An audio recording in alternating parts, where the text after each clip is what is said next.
الحمد للہ نحمده ونستعینه ونستغفره ونؤمن به ونتوکل علیہ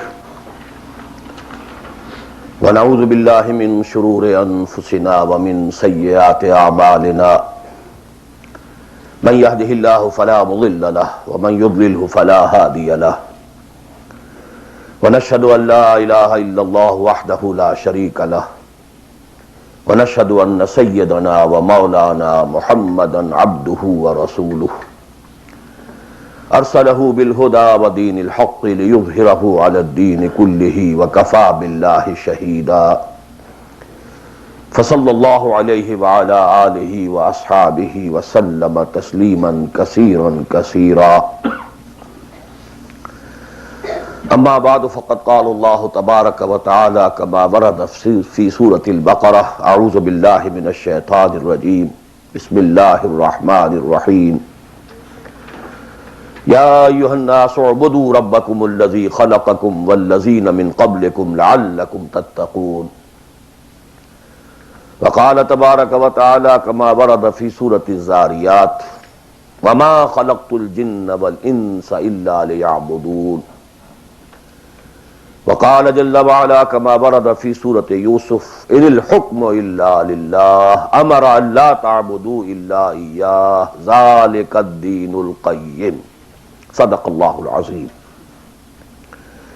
رب اشرح لي صدري ويسر لي أمري واحلل عقدة من لساني يفقهوا قولي اللهم ربنا ألهمنا رشدنا واعذنا من شرور أنفسنا اللهم ارنا الحق حقا وارزقنا اتباعه وارنا الباطل باطلا وارزقنا اجتنابه اللهم وفقنا لما تحب وترضى آمین یا رب العالمین۔ دینی بھائیوں اور بہنوں اور بیٹوں اور بیٹیوں، میری آج کی گفتگو کا عنوان جو پہلے سے طے ہے، نجات کی راہ، لیکن میں آج چاہتا ہوں کہ جو دعائیں میں عام طور پر اپنی گفتگو کے شروع کرنے سے پہلے مانگا کرتا ہوں، ان کی طرف خصوصاً توجہ آپ کی مبذول کرا دوں۔ اللہم ربنا الہمنا رشدنا واعذنا من شرور انفسنا، اے اللہ ہمیں ہر اس بات کا الہام کر دے، ہمارے دلوں میں ہر وہ بات ڈال دے جو ہمارے رشد کی، ہدایت کی، فوز کی، کامیابی کی، فلاح کی ہو۔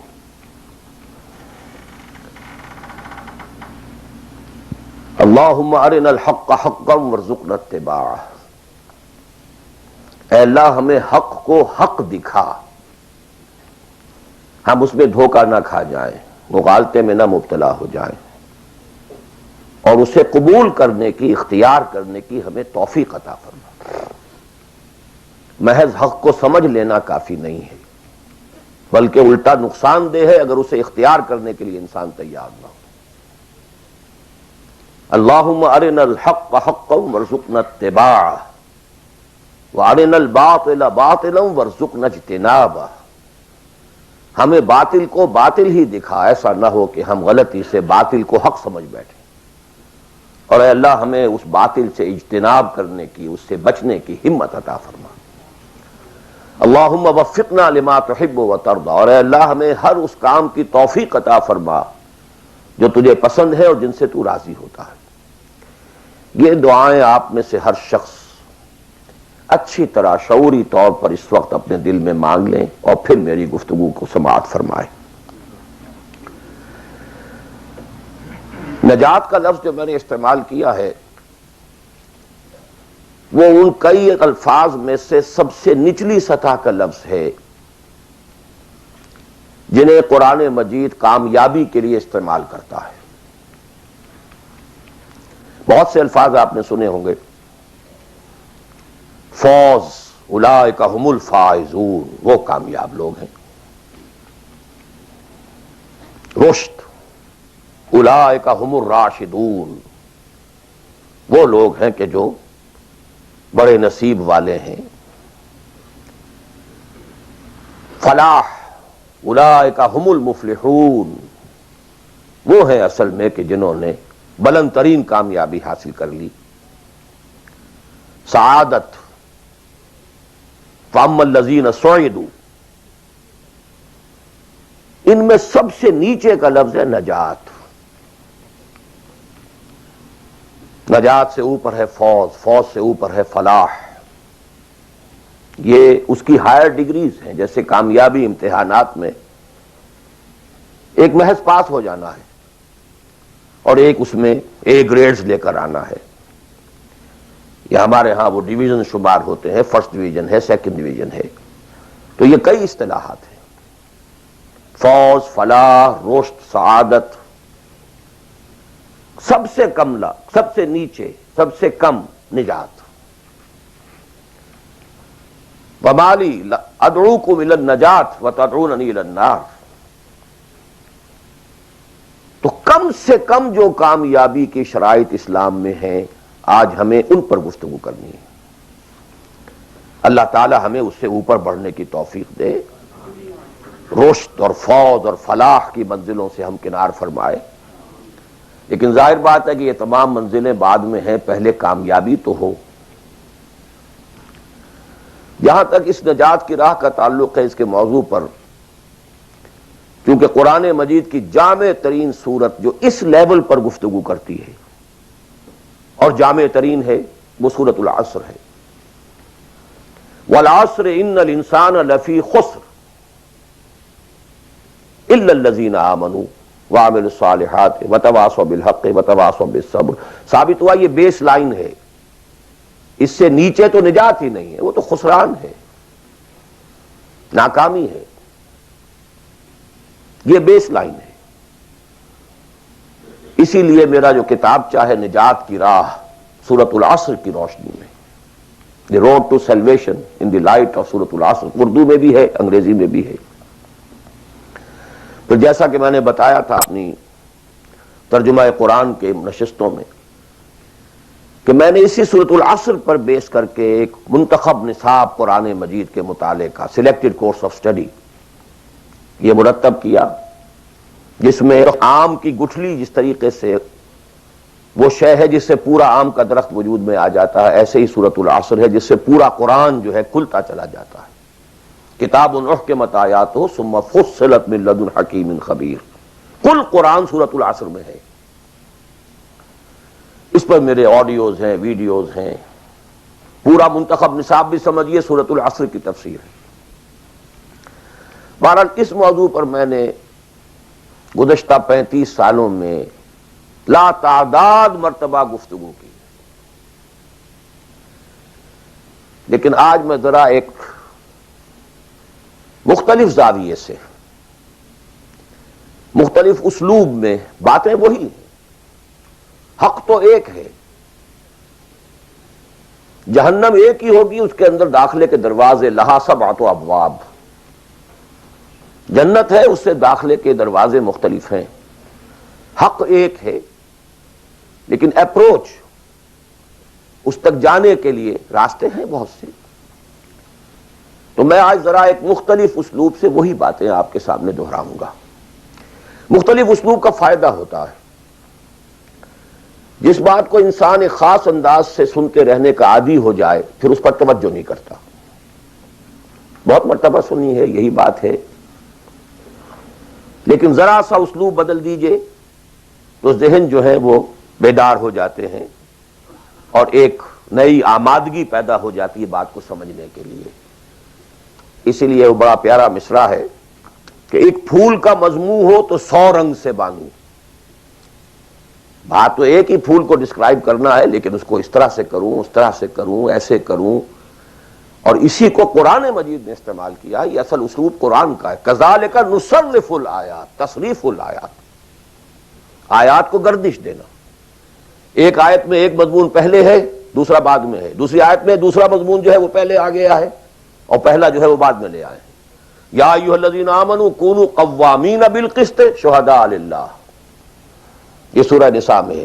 یا ایھا الذین آمنوا کونوا قوامین للہ شہداء بالقسط، یہ آپ کو سورہ مائدہ میں مل جائے گا. لِیَکُونَ الرَّسُولُ شَہِیدًا عَلَیکُمْ وَتَکُونُوا شُہَدَاءَ عَلَى النَّاسِ، یہ سورہ حج میں ہے. لتکونوا شہداء علی الناس ویکون الرسول علیکم شہیدا، یہ سورہ بقرہ میں ہے، تصریف الآیات، کذالک نصرف الآیات۔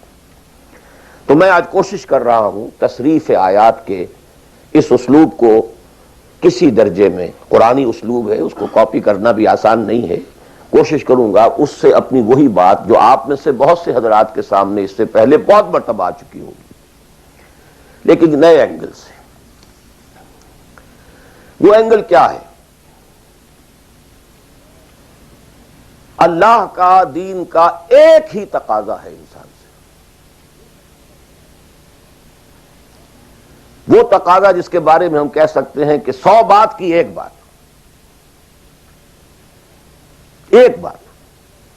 جیسے اردو کا ایک محاورہ ہے، ہاتھی کے پاؤں میں سب کے پاؤں، وہ اتنا چوڑا پاؤں ہے کہ وہ سب پاؤں رکھ دیں تو اس میں آ جائیں۔ اس طریقے سے ایک بدو صحابی آئے تھے حضور سے، انہوں نے ایک سوال کیا تھا کہ مجھے کل دین کی بات ایک جملے میں سمجھا دیجئے۔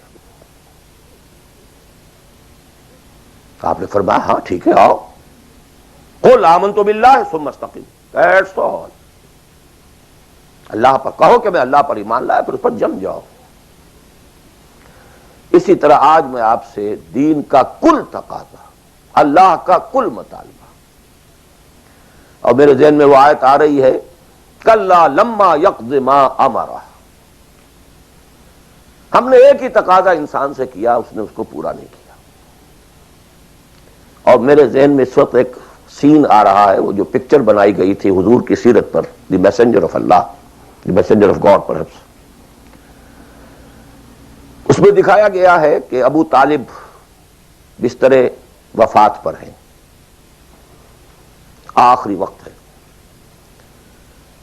قریش کا وفد آیا ہے الٹیمیٹم لے کر کے، ابو طالب اب ہمارا صبر کا پیمانہ لبریز ہو گیا، یا تو اپنے بھتیجے کو روک لو ورنہ پھر آئیے اوپن، پھر ایک اوپن چیلنج ہے، کھلے میدان میں مقابلہ کیجیے۔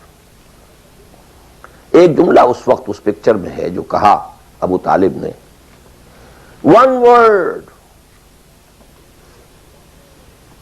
my nephew demands from you only one word۔ اس نے تم سے کیا تقاضا کیا ہے؟ تم سے دولت نہیں مانگی، تم سے مال نہیں مانگا، تم سے حکومت نہیں مانگی، کچھ بھی تو نہیں مانگتا، وہ ایک بات مانگتا ہے، ایک کلمہ تک مانگتا ہے۔ ابو جہل نے فوراً ریٹارٹ کیا، the one word he demands demolishes all the gods۔ وہ ایک بات اس کی ایسی ہے کہ جو ہمارے سارے معبودوں کا تیا پانچا کر کے رکھ دیتی ہے، ختم کر دیتی ہے۔ ایک بات، دین تو ایک بات ہے۔ اسی انداز میں آپ کو بتا رہا ہوں کہ اللہ کا کل تقاضا، دین کا کل تقاضا ایک لفظ میں ہے، وہ لفظ ہے عبادت۔ تمام انبیاء کی دعوت آپ قرآن مجید میں مختلف مکی صورتوں میں پڑھیں گے، ان اعبدوا اللہ ما لکم من الہ غیرہ، اللہ کی عبادت کرو، تمہارا اس کے سوا کوئی الہ، کوئی معبود نہیں۔ خود قرآن کی دعوت صرف اس فرق کے ساتھ کہ پہلے انبیاء کہتے تھے یا قوم اعبدوا اللہ، اے میری قوم کے لوگوں اللہ کی عبادت کرو، اللہ کی بندگی کرو۔ حضور چونکہ بھیجے گئے پوری نوع انسانی کے لیے، تو یہاں خطاب ہے یا ایھا الناس اعبدوا ربکم الذی خلقکم والذین من قبلکم لعلکم تتقون، اے لوگو، اے بنی آدم، بندگی کرو، پرستش کرو اپنے رب کی جس نے تمہیں پیدا کیا۔ سورہ ذاریات میں فرمایا وما خلقت الجن والانس الا لیعبدون، تمہاری غایت تخلیق ہی یہ ہے، ہم نے تمہیں پیدا ہی اس لیے کیا ہے کہ تم ہماری بندگی کرو، ہماری عبادت کرو۔ اور وہی 100 بات کی ایک بات حضرت یوسف نے اپنے قید خانے کے ساتھیوں سے کہی تھی، ان الحکم الا للہ امر لا تعبدوا الا ایاہ ذالک الدین القیم۔ ایک جملے میں کل دین قیم ہے، مکمل دین ہے، اس کے سوا کسی اور کی عبادت اور بندگی نہ کرو۔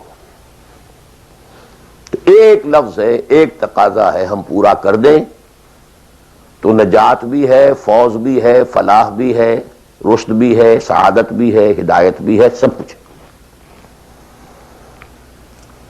لیکن اب یہ کہ یہ عبادت ہے کیا؟ عبادت کے 5 اجزاء، بلکہ اجزاء کا لفظ میں نے غلط شمار کیا، استعمال کیا. 2 تو ہیں لازمی اجزاء، لازمی، اور 3 اس کے ضمنی پہلو ہیں. تو 2 جمع 3 5. یہ 5 باتیں اگر یاد نہیں رہتی ہیں تو عبادت کا تصور آپ کا درست نہیں ہوگا. آخر کوئی اتنی بڑی بات ہے کہ تمام نبی اسی کی رٹ لگاتے رہے، اسی کی تکرار کرتے رہے.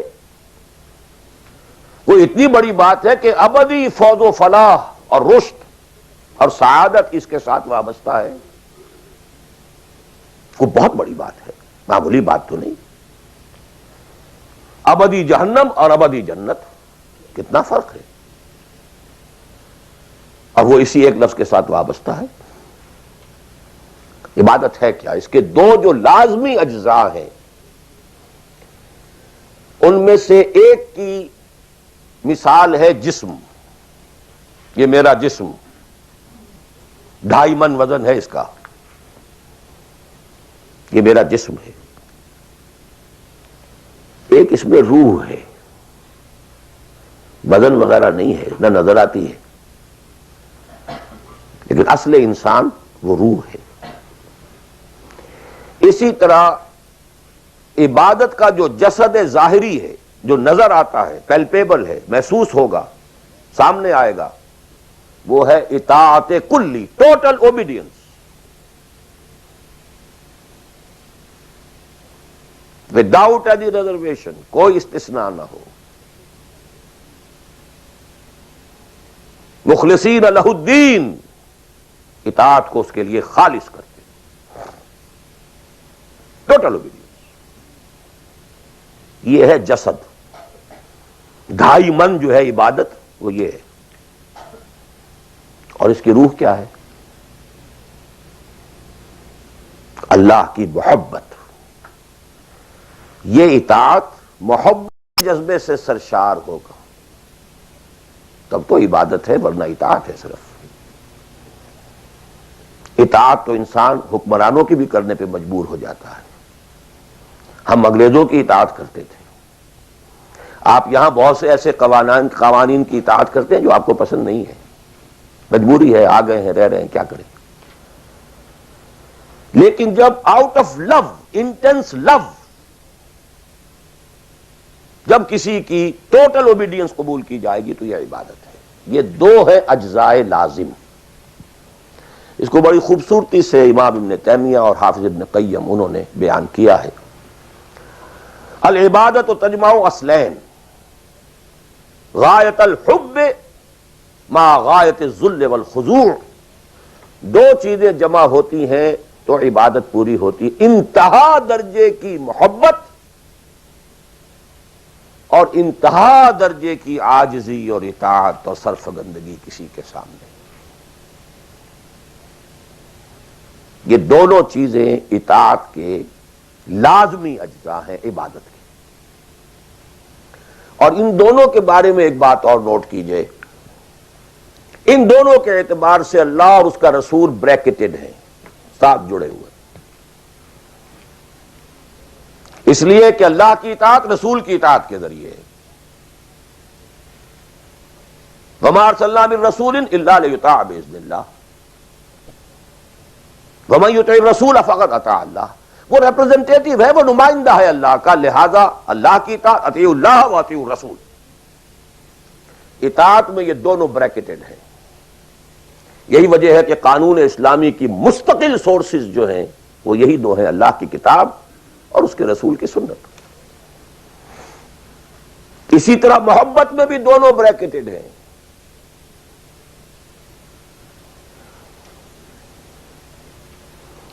اللہ کی محبت، اس کے رسول کی محبت. والذین آمنوا اشد حبا للہ، شدید ترین، اشد. ایمان کا لازمی تقاضا یہ ہے کہ شدید ترین محبت آپ کے دل میں اللہ سے ہو. اور حضور نے فرمایا لا یؤمن احدکم حتی اکون احب الیہ من والدہ وولدہ والناس اجمعین، تم میں سے کوئی شخص مومن ہو ہی نہیں سکتا جب تک کہ میں اسے، اس کے باپ، اس کے بیٹے اور تمام انسانوں سے زیادہ محبوب نہ ہو جاؤں۔ اطاعت اور محبت میں دونوں بریکٹڈ ہیں، اللہ کی اطاعت، رسول کی اطاعت، اللہ کی محبت، رسول کی محبت۔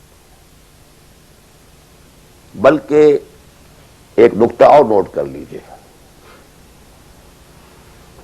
نظری طور پر بالا تر اطاعت اللہ کی ہے اور بالا تر محبت اللہ کی ہے، اور دوسرے درجے میں اطاعت رسول کی ہے اور دوسرے درجے میں محبت رسول کی ہے۔ عملاً ایک ہے نظری چیز، ایک ہے عملاً۔ عملاً اصلت اطاعت رسول کی ہے، اللہ کے اطاعت اس کے تابع ہے۔ کیوں؟ اللہ کا حکم بھی تو رسول نے دیا ہے، وہ بھی رسول کے منہ سے ہمیں اب تک پہنچا ہے۔ بمصطفیٰ برسا خیش را کے دی ہموس، اگر بہو نہ رسیدی تمام بولا بیس۔ تو اطاعت تو بن گئی رسول کی، اصلا رسول ہی نے بتایا، اللہ کا یہ حکم آیا تو ہم مان رہے ہیں۔ اسی طرح بڑا پیارا مصرع ہے اقبال کا، از خدا محبوب تر گردد نبی، اللہ سے بھی کہیں زیادہ محبوب ہو جاتا ہے اللہ کا نبی۔ اس کی وجہ بھی ہے، اللہ کا ہم کیا تصور کریں، اللہ کی فیلنگز کا ہمیں کیا اندازہ ہو سکتا ہے؟ کوئی فیلنگز ہے کیا ہے؟ رسول کو ہم ایک ہیومن بینگ کی حیثیت سے ویژولائز کر سکتے ہیں۔ رسول کو بھی چوٹ لگی تھی، دل پر چوٹ لگی تھی۔ رسول کے پاس بھی بیٹی آئی تھی، بڑی پیاری بیٹی، فاطمہ بضعۃ منی۔ ابا جان اب تو عام لوگوں کے ہاں بڑی فراوانی ہو گئی ہے، ذرا یہ دیکھیے میرے ہاتھوں پر گٹے پڑے ہوئے ہیں چکی پیسنے کی وجہ سے، میرے کندھے کے اوپر نشان پڑ گئے ہیں، مشکیزے میں پانی بھر کر لاتی ہوں، مجھے بھی کوئی کنیز، کوئی غلام عنایت ہو جائے۔ ہم پوری طرح ویژولائز کر سکتے ہیں کیا فیلنگ ہوگی محمد کی اس وقت صلی اللہ علیہ وسلم، تو ہم ویژولائز کر سکتے ہیں نا کہ کیا کلیجہ اللہ نے دیا تھا کہ فرمایا بیٹی نہیں، یہ چیزیں ہمارے لیے نہیں، تمہیں میں اس سے بہتر چیز دیتا ہوں۔ 33 مرتبہ سبحان اللہ، 33 مرتبہ الحمدللہ، 33 مرتبہ اللہ اکبر ہر نماز کے بعد کہہ لیا کرو، یہ کہیں زیادہ بڑی قیمتی شے۔ ہم محسوس کر سکتے ہیں کہ رسول کے دل پر کیا بیتی تھی جب حضرت حمزہ کی اعضا بریدہ لاش سامنے آئی ہے کہ ناک کٹی ہوئی ہے، کان کٹے ہوئے، پیٹ چاک ہے، کلیجہ باہر نکلا ہوا، اسے چبایا گیا۔ But what is feelings؟ اور کیا پہاڑ جیسا دل اللہ نے دیا تھا، کیسے جبر کیا ہے، کیسے صبر کیا ہے۔ اگرچہ ایک وقت میں آ کر بات ظاہر ہو گئی، جب مدینے میں واپس پہنچے ہیں اور انصار کے گھروں سے عورتوں کے بین کرنے کی، ماتم کرنے کی آوازیں آئیں تو الفاظ نکل گئے، اما حمزہ تو فلا بواکی لہو، ہائے حمزہ کے لیے تو کوئی رونے والی بھی نہیں ہے۔ حمزہ مہاجر ہے، یہاں حمزہ کا کون رشتہ دار، کون عورتیں رشتہ دار ہیں اس کی جو اس کا ماتم کریں گی؟ ہاں مکے میں ہوتا حمزہ عبد المطلب کا بیٹا اور یہ حادثہ ہوا ہوتا تو پورے مکے میں کوہرام ہوتا۔ آخر فیلنگز تھے کہ نہیں؟ اس لیے از خدا محبوب تر گردد نبی۔ بہرحال یہ دو چیزیں، میں نہیں چاہتا کہ بات زیادہ دور نکلے، کلیئر کٹ ہمیں آگے چلنا ہے۔ ایک تقاضا، 100 بات کی ایک بات، عبادت کرو خالصتاً اللہ کی۔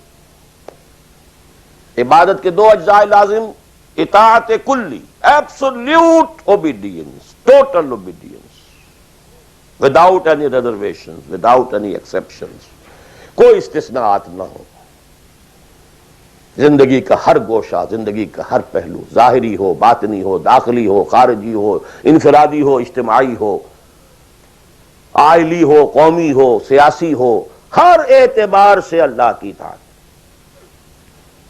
اور یہ اطاعت ہو اللہ کی محبت کے جذبے سے سرشار ہو کر، اور ان دونوں چیزوں میں اللہ کے ساتھ نظری طور پر، ثانوی طور پر، عملاً اولاً محبت رسول اور اطاعت رسول شامل ہے۔ تین چیزیں ضمنی ہیں، اور یہ ضمنی چیزیں ایکسکلوسیو اللہ کے لیے، خالص اللہ کے، یہ رسول کے لیے نہیں ہے۔ نمبر ایک، تعظیم کے کچھ مظاہر ہیں، سجدہ کرنا، قنوت،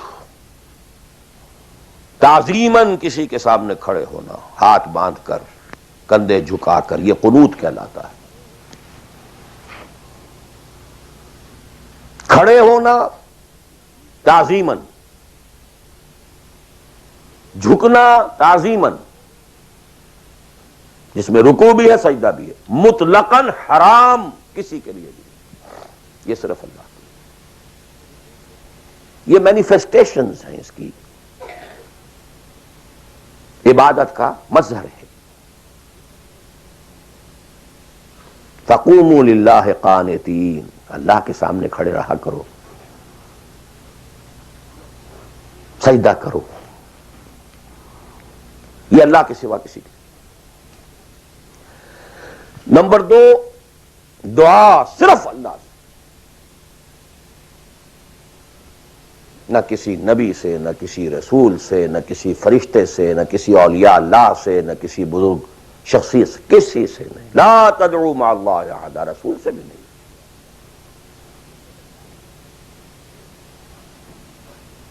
اب اس میں کئی الفاظ نوٹ کر لیجئے، استدعاء، استغاثہ، استمداد، استعانت، وہی مدد ہے، استنصار، صرف اللہ۔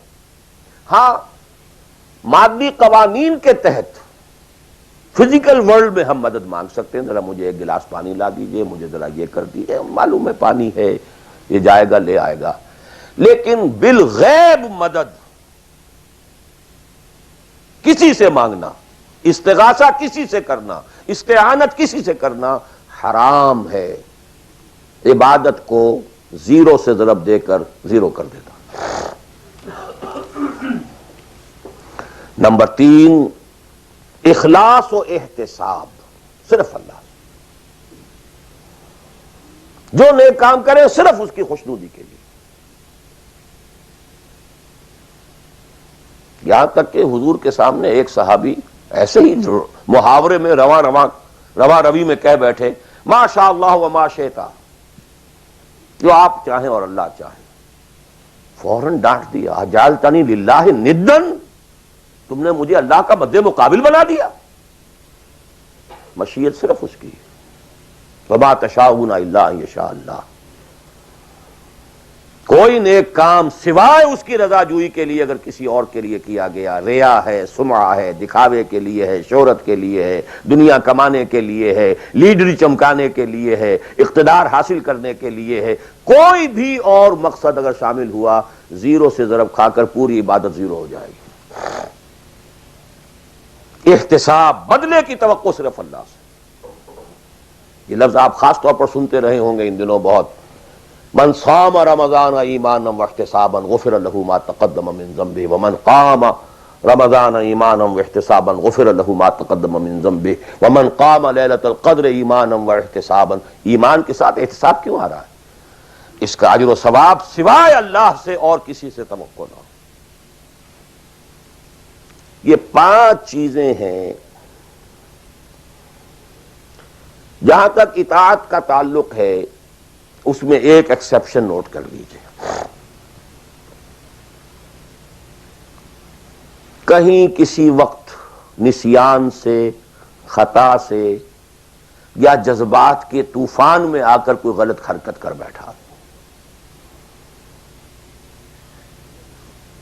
لیکن فوراً توبہ کر لے، یہ مستثنیٰ ہے۔ میں نے 3 الفاظ کہے، خطا، آپ نہیں سمجھتے تھے کہ جو میں کرنے چلا ہوں یہ ڈس اوبیڈینس ہے، آپ کو پتہ ہی نہیں تھا، خطا ہوگی۔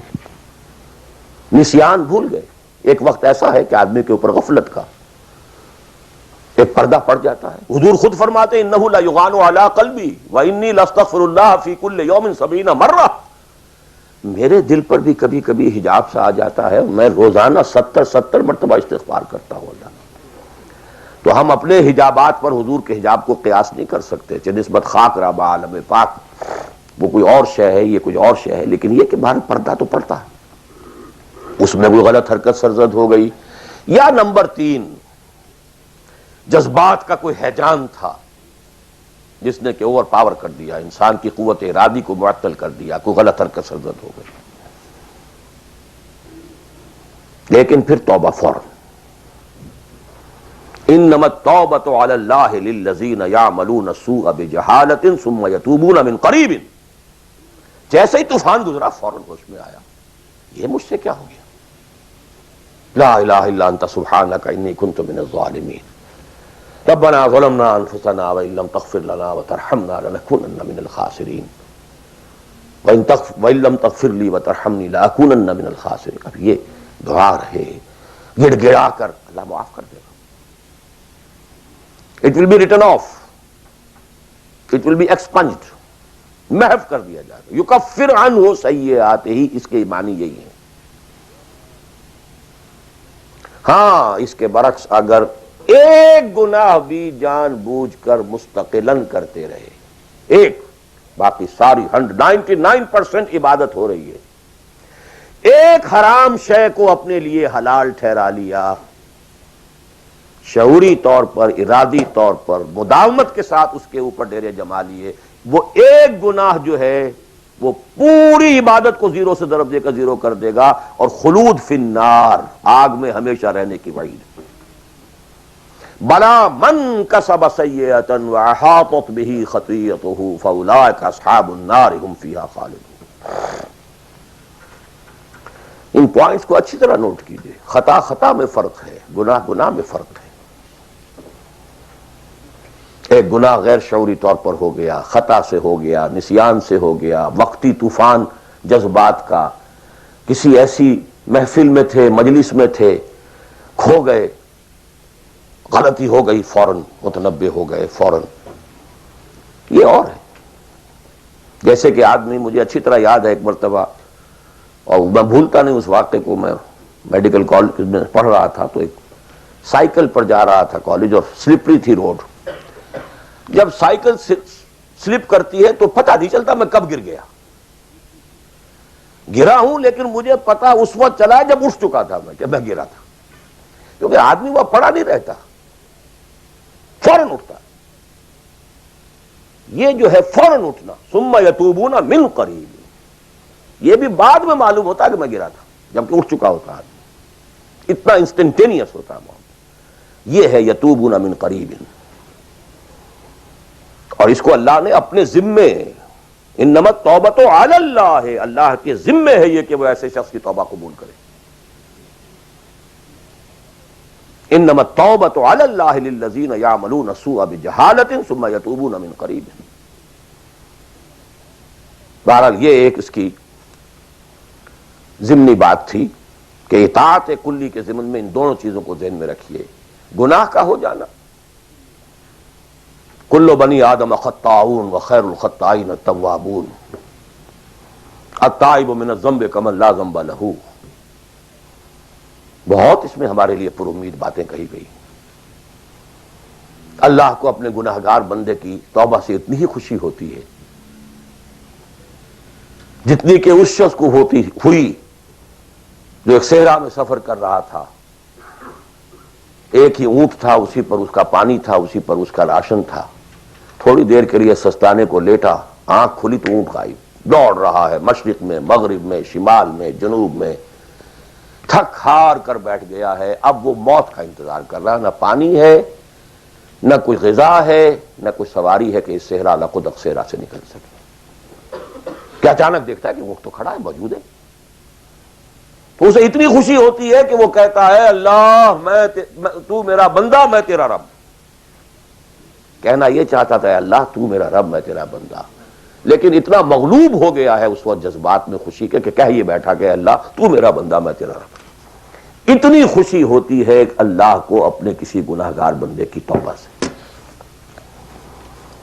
تو یہ وہ مسئلہ عارضی، فوری، لا علمی، جہالت، طوفان یا کسی ماحول کے فوری اثر کے تحت کوئی غلطی ہو گئی فوراً توبہ کی. لیکن یہ کہ اگر جان بوجھ کر کانشس ڈیسیژن ایک حرام شے کو بھی اگر مستقلاً اختیار کر لیا،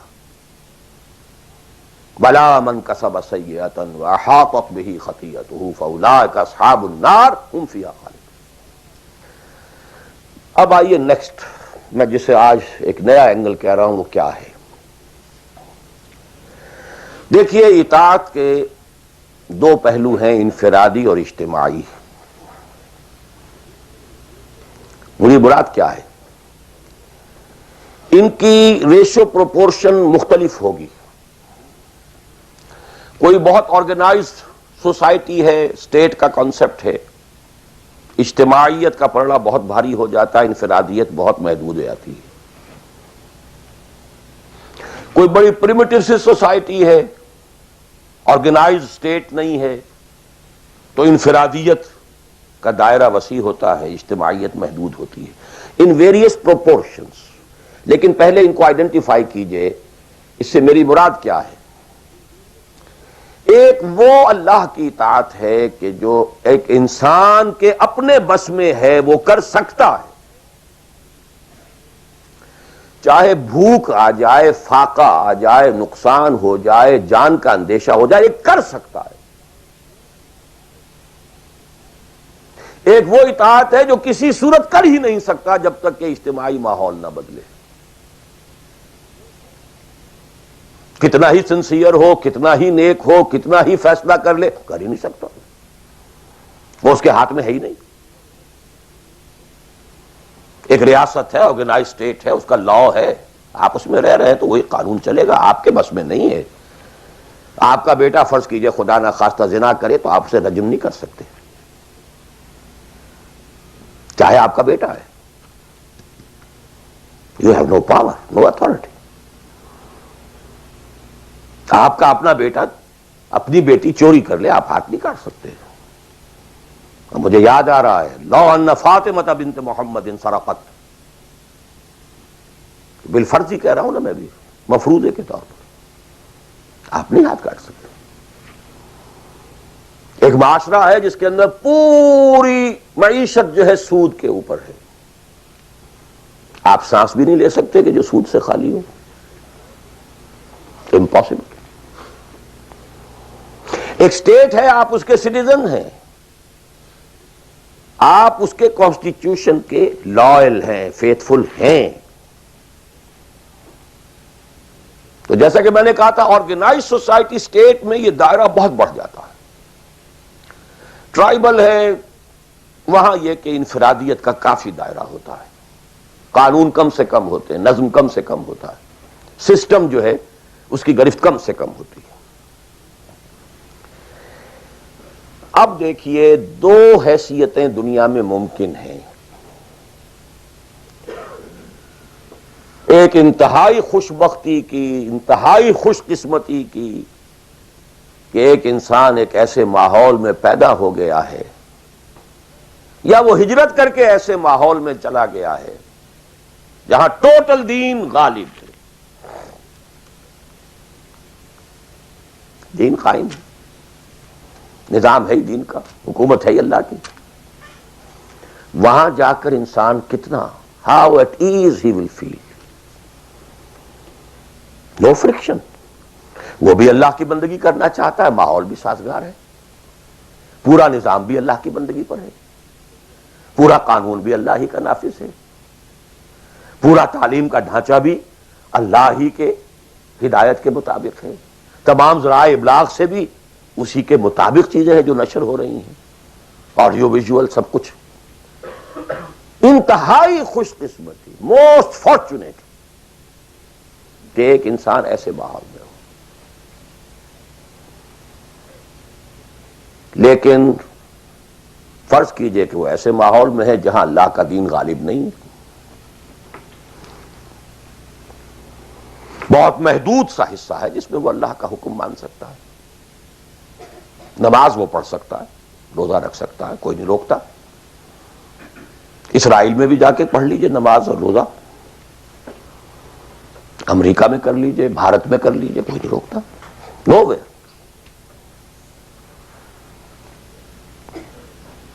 لیکن باقی ویرینگ ڈگریز میں ہوگا یہ کہ زندگی کا 75%، 80%، 50%، 60% وہ باطل کے قبضے میں ہے. تو وہ بھی تو 50%، 60% کافر ہے. is a part and parcel of that environment, of that system. قرآن کے تینوں فتوے اس پر بھی تو لگ رہے ہیں. وَمَن لَّمْ يَحْكُم بِمَا أَنزَلَ اللَّهُ فَأُولَٰئِكَ هُمُ الْكَافِرُونَ وَمَن لَّمْ يَحْكُم بِمَا أَنزَلَ اللَّهُ فَأُولَٰئِكَ هُمُ الْفَاسِقُونَ وَمَن لَّمْ يَحْكُم بِمَا أَنزَلَ اللَّهُ فَأُولَٰئِكَ هُمُ الظَّالِمُونَ. وہی ظالم ہے، اور ظالم سے مراد مشرک. ان الشرک لظلم عظیم. وہی کافر ہیں. بتوں سے تجھ کو امید ہے، خدا سے نا امیدی. مجھے بتا تو صحیح اور کافری کیا ہے. کفر کہتے کسے؟ وہی تو فاسق ہیں، ناہنجار ہیں، باغی ہیں. ویرنگ ڈگریز کے اندر جتنا بھی اس نظام کی گرفت ہے، اس درجے میں ہر وہ شخص کافر اور ظالم اور مشرک ہے جو اس ماحول میں رہ رہا ہے. ان دونوں حالتوں میں دین کے تقاضے بالکل ایک دوسرے کے برعکس ہو جاتے ہیں. اب یہ پوائنٹ ہے جو میں چاہتا ہوں آج I want to hammer it.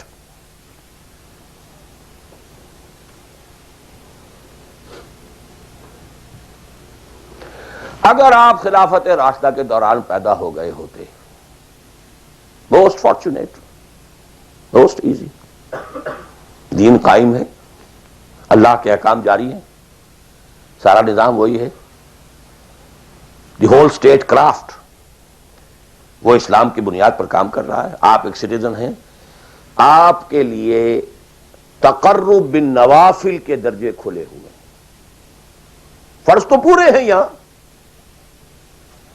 نفل نماز پڑھیے، نفل علم حاصل کیجئے، نفل روزے رکھتے چلے جائیے،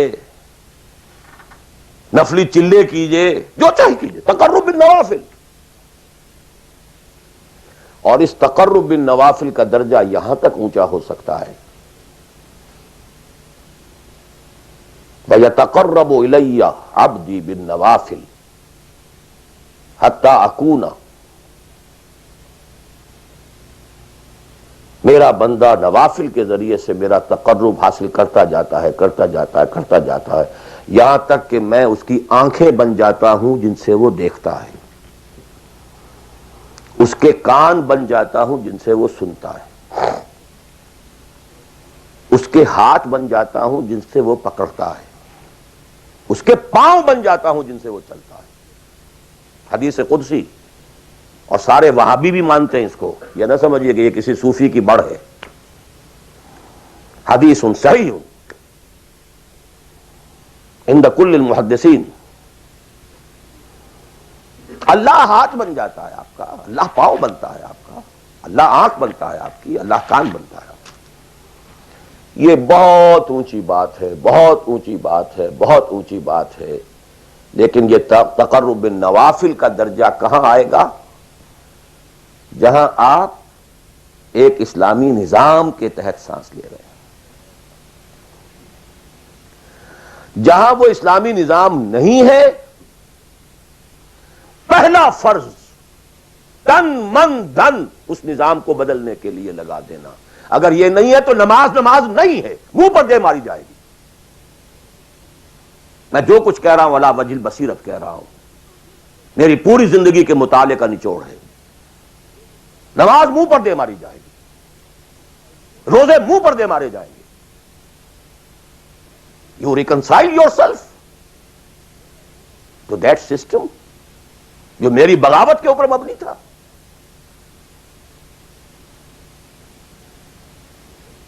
پہلا فرض یہ ہے تن من دھن. You can not reconcile with that system. You cannot accept that system. اس میں اپنے آپ کو ایکوموڈیٹ کرنا، اس میں اچھے کیریئر تلاش کرنا، اس میں اچھی جائیداد بنانا، اس میں پیسہ جمع کرنا، اس میں اچھی سے اچھی بچوں کو ایجوکیشن تاکہ بہتر سے بہتر زندگی وہ بھی گزار سکیں، سب کا سب حرام، مطلقاً حرام۔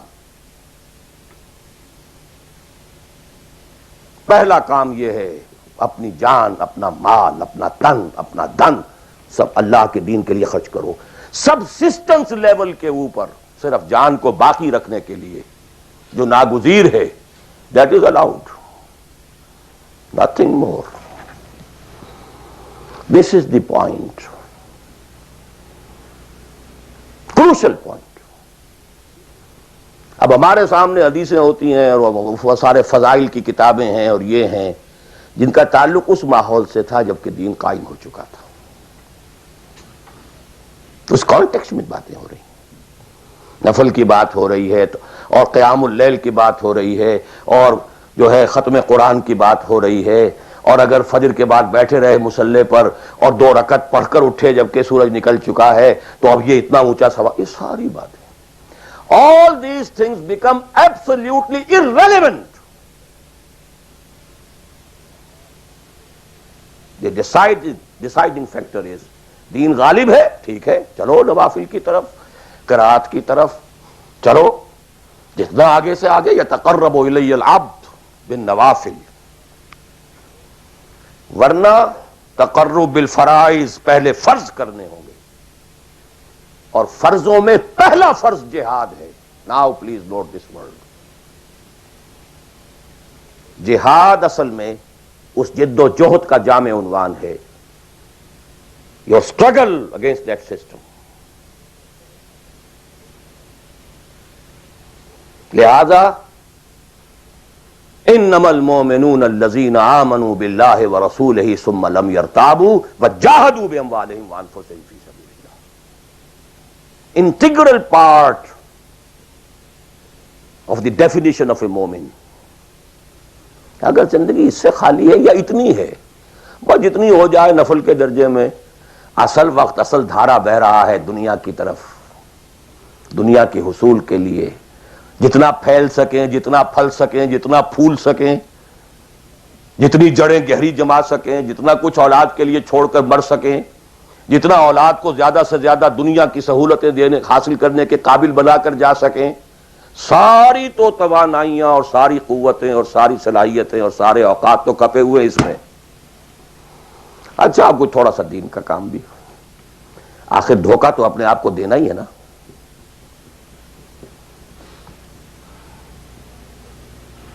قسمت فروش عورتیں بھی تو کالے کپڑے پہن کے جلوس میں نکلتی ہیں تازیوں کے، اور سبیلیں لگاتی ہیں اور مسجدیں بناتی ہیں۔ They have to deceive themselves۔ ڈاکو لوگ نہایت سفاک یتیموں اور بیواؤں کی سرپرستی کرتے تھے۔ ہمارے معاشرے میں جو بستہ الف بستہ بے کے غنڈے ہوتے ہیں، ان کے ہاں بھی نیکی کا، پن کا، خیر کا کھاتا ہوتا ہے۔ اسی طرح کچھ مذہبی ایکٹیویٹی ہے۔ اصل شے یہ ہے کس ماحول میں رہ رہے ہیں۔ بہت خوش قسمت ہوتا میں اور آپ، پھر آپ اچھے سے اچھا پہنتے، کوئی اعتراض نہیں، اچھے سے اچھا کھاتے۔ قل من حرم زینۃ اللہ التی اخرج لعبادہ والطیبات من الرزق۔ خلافت راشدہ میں آپ رہ رہے ہیں، آپ حلال ذریعے سے کما رہے ہیں، آپ بہت اچھا کھائیے، بہت اچھا پہنیے، بلکہ اللہ چاہتا ہے کہ اس کی نعمت جو اس نے تمہیں دی ہے وہ تم پر ظاہر ہو۔ لیکن پلیز نوٹ دی کانٹیکسٹ، دین مغلوب ہو اور آپ اچھا پہننے اور اچھے کھانے کی فکر میں ہو۔ مجھے جملہ یاد آ رہا ہے حضرت ابو بکر کا رضی اللہ تعالی عنہ۔ تھوڑا سا مسئلہ ہوا تھا کہ لوگوں نے کہا کہ زکوٰۃ ہم دیں گے لیکن زکوٰۃ ریاست کو نہیں دیں گے، اپنے طور پر خرچ کریں گے۔ حضرت ابو بکر نے فیصلہ کیا ان کے خلاف جنگ کا۔ حضرت عمر جیسی شخصیت بھی مشورہ دے رہی ہے کہ دیکھیں نہیں، 2 فرنٹ پہلے ہم نے کھولے ہوئے ہیں۔ جیش اسامہ کو بھی آپ نے روکا نہیں کہ جائے، حضور نے تیار کیا تھا۔ پھر جو مرتدی ہو گئے کسی اور کو نبی مان لیا ان کے خلاف تو جنگ کرنی ہی کرنی ہے، لیکن یہ تو صرف نماز بھی پڑھ رہے ہیں اور یہ زکوٰۃ کا بھی انکار نہیں کر رہے ہیں، صرف ہمیں نہیں دے رہے ہیں، تو ان کے ساتھ ذرا مصلحت کا تقاضا یہ ہے کہ کچھ نرمی کی جائے۔ ان کے بڑے پیارے الفاظ تھے، ایبدل الدین وانا حی، کیا دین میں تغیر کیا جائے گا جبکہ ابھی میں زندہ ہوں؟ خدا کی قسم اگر یہ حضور کے زمانے میں زکوٰۃ کے اونٹوں کے ساتھ ان کے باندھنے والی رسی بھی دیتے تھے، اور اب اگر یہ کہیں گے کہ اونٹ لے جاؤ رسی نہیں دیں گے تب بھی میں قتال کروں گا، اور خدا کی قسم کوئی میرا ساتھ نہیں دے گا تو میں اکیلا جاؤں گا۔ اور اے عمر تمہیں کیا ہو گیا؟ تم جاہلیت میں تو بڑے سخت تھے، اسلام میں آ کر تم نرم ہو گئے ہو۔ یہ ڈانٹ ابو بکر پلا رہے ہیں عمر کو رضی اللہ تعالی عنہ۔ تو اچھی طرح جان لیجئے، اب میں نہیں کہہ سکتا کہ میں کس طریقے سے اس کو بیان کروں، کیسے ٹھوک ٹھوک کر آپ کے ذہنوں میں اتار دوں۔ یہ ہے اصل شے، دین کا سارا سٹرکچر ہی بالکل ریورس ہو جاتا، the whole value structure absolutely changes. دین غالب ہے تو وہ ساری باتیں ہیں جو ہم نے خوب یاد کی ہوئی ہیں، حاصل حقوق والدین بھی تو ہے نا، آخر بچوں کے حقوق بھی تو ہے نا۔ یہ حقوق والدین جو ہے ان مہاجرین کو یاد نہیں آئے جو اپنے ماں باپ کو چھوڑ کر مدینے پہنچ گئے تھے، یہ اولاد کے حقوق انہیں یاد نہیں آئے، بیویوں کے حقوق یاد نہیں آئے، وہ تو فینیٹکس تھے نا، پاگل تھے نا۔ مدینے کے منافقین نے انہیں سفہا کہا تھا، بے وقوف لوگ ہیں یہ، انؤمن کما آمن السفہا، these fools, these fanatics۔ یہ ساری حدیثیں آپ کو یاد ہیں۔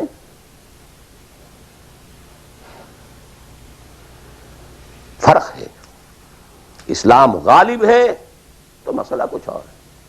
اچھا کھائیں، اچھا پہنیں، نوافل ہے، نوافل پر نوافل ہے، جتنی ترقی کیجئے، دنیا میں کرنا چاہیں دنیا میں کیجئے، روحانی ترقی کرنا چاہیں روحانی ترقی کیجئے، سارے میدان کھلے ہیں۔ علم میں، پروفیشن میں، کسی خاص فن میں ترقی کرنا چاہے کیجئے۔ دین غالب نہیں ہے، اور آپ خود 50%، 60%، 70%، 90% کافر ہیں، اس لیے کہ اس ماحول کا جز ہیں جس میں کفر کا نظام ہے۔ تو پہلا کام تو اپنے آپ کو اس کفر سے نجات دلانا ہوگا، پھر نماز بھی اسی کے لیے ہے۔ وَاسْتَعِینُوا بِالصَّبْرِ وَالصَّلَاةِ، مدد حاصل کرو نماز سے۔ کس کام کے لیے مدد حاصل کرو؟ The mission to make the دین آف اللہ سپریم، ان اقیم الدین۔ نماز اس کے لیے سب سروینٹ ہے، اس کے لیے مدد ہے۔ روزہ اسی کے لیے جنگ کرنے کی صلاحیت پیدا کرنے کے لیے ہے۔ اس لیے 23ویں رکوع میں سورہ بقرہ کے روزے اور رمضان کے احکام ہے، 24ویں رکوع میں قتال شروع ہو گیا، قاتلوا فی سبیل اللہ الذین یقاتلونکم۔ اور عرب جو ہیں وہ روزہ رکھواتے ہی صرف گھوڑوں کو تھے، خود تو رکھتے ہی نہیں تھے، چونکہ گھوڑے کو استعمال کرتے تھے لوٹ مار میں، غارت گری میں، جنگوں میں، اور گھوڑا ہے نرم نازک مزاج جانور، پیاس برداشت نہیں کر سکتا، بھوک برداشت نہیں کر سکتا، اونٹ تو کر جاتا، چاہیے تھا انہیں گھوڑا، لہذا گھوڑے کو عادی بناتے تھے دھوپ کا، پیاس کا، بھوک کا، تاکہ ایسا نہ ہو کہ اہن مارکے کا وقت اور گھوڑے صاحب جواب دیے بیٹھے ہوں تو سوار کیا کرے گا۔ تو ساما یسومو عربی زبان میں گھوڑے کے لیے تھا، انسانوں کے لیے تھا ہی نہیں۔ یہ تو مدینے میں آنے کے بعد پھر حضور نے یہودیوں کو دیکھا کہ روزہ رکھتے ہیں تو آپ نے بھی مسلمانوں سے کہا عاشورہ کا روزہ ہے وغیرہ وغیرہ، چھوڑ دیجئے اس بات کو، لمبی ہو جائے گی۔ یہ ساری چیزیں اصل میں ہیں اس مقصد کے لیے۔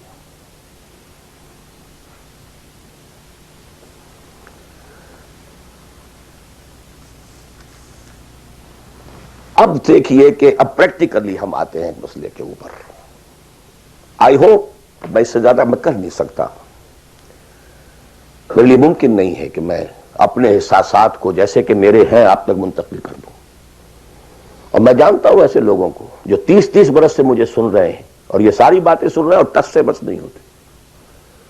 زمیں جنبد نہ جنبد گل محمد، ان کا وہی کانسیپٹ ہے، اس لیے کہ یہ کانسیپٹ 1400 برس میں جا کر جو ہے مکمل ہوا ہے، پختہ ہو گیا۔ 30 برس تھے خلافت راشدہ کے، اس کے بعد ڈاؤن فال، کانسیپٹ سٹارٹڈ چینجنگ، دین مذہب بنتا چلا گیا، سارا ایمفیسس نماز روزے حج و عبادت پر ہو گیا، دین کا تصور ہی ختم، اور پھر ہم میں سے جو لوگ غلام رہے وہ تو اتنے خوگر ہو گئے کہ ملا کو جو ہے ہند میں سجدے کی اجازت، ناداں یہ سمجھتا ہے کہ اسلام ہے آزاد۔ بہت بڑے عالم دین نے کہا تھا یہ کہ ہمیں کوئی ایسا کام نہیں کرنا چاہیے جو ہماری حکمرانوں کو، انگریزوں کو پریشانی کا موجب بن جائے، اس لیے کہ انہوں نے ہمیں مذہبی آزادی دی ہوئی ہے، ہمارے نماز پڑھنے پہ کوئی قدغن نہیں ہے، ہمارے روزہ رکھنے پہ قدغن نہیں ہے، حج کرنے پہ قدغن نہیں ہے، لہذا we should be loyal to them۔ ملا کو جو ہے ہند میں سجدے کی اجازت، ناداں یہ سمجھتا ہے کہ اسلام ہے آزاد۔ یہ کانسیپٹ اتنے پختہ ہو چکے ہیں، اتنے پختہ ہو چکے ہیں، ریچولزم، رسومات، رہ گئی رسم ازاں روح بلالی نہ رہی، فلسفہ رہ گیا تلقین غزالی نہ رہی، نماز و روزہ و قربانی و حج یہ سب باقی ہیں، تو باقی نہیں ہے۔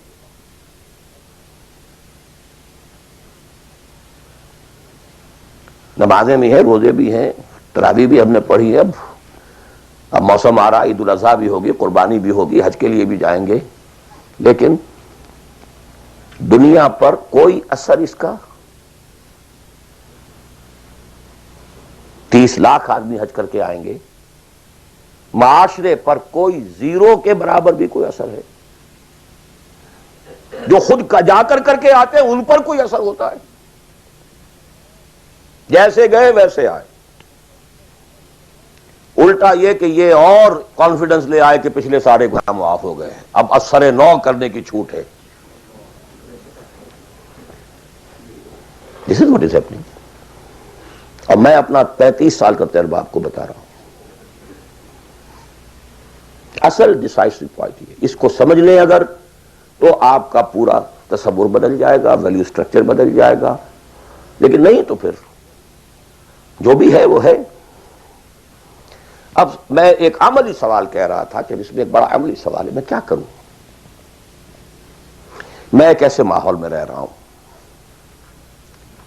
جس میں اللہ کا دین غالب نہیں ہے۔ میں نماز پڑھ رہا ہوں، روزہ رکھ رہا ہوں، میں شراب نہیں پیتا، میں سور نہیں کھاتا،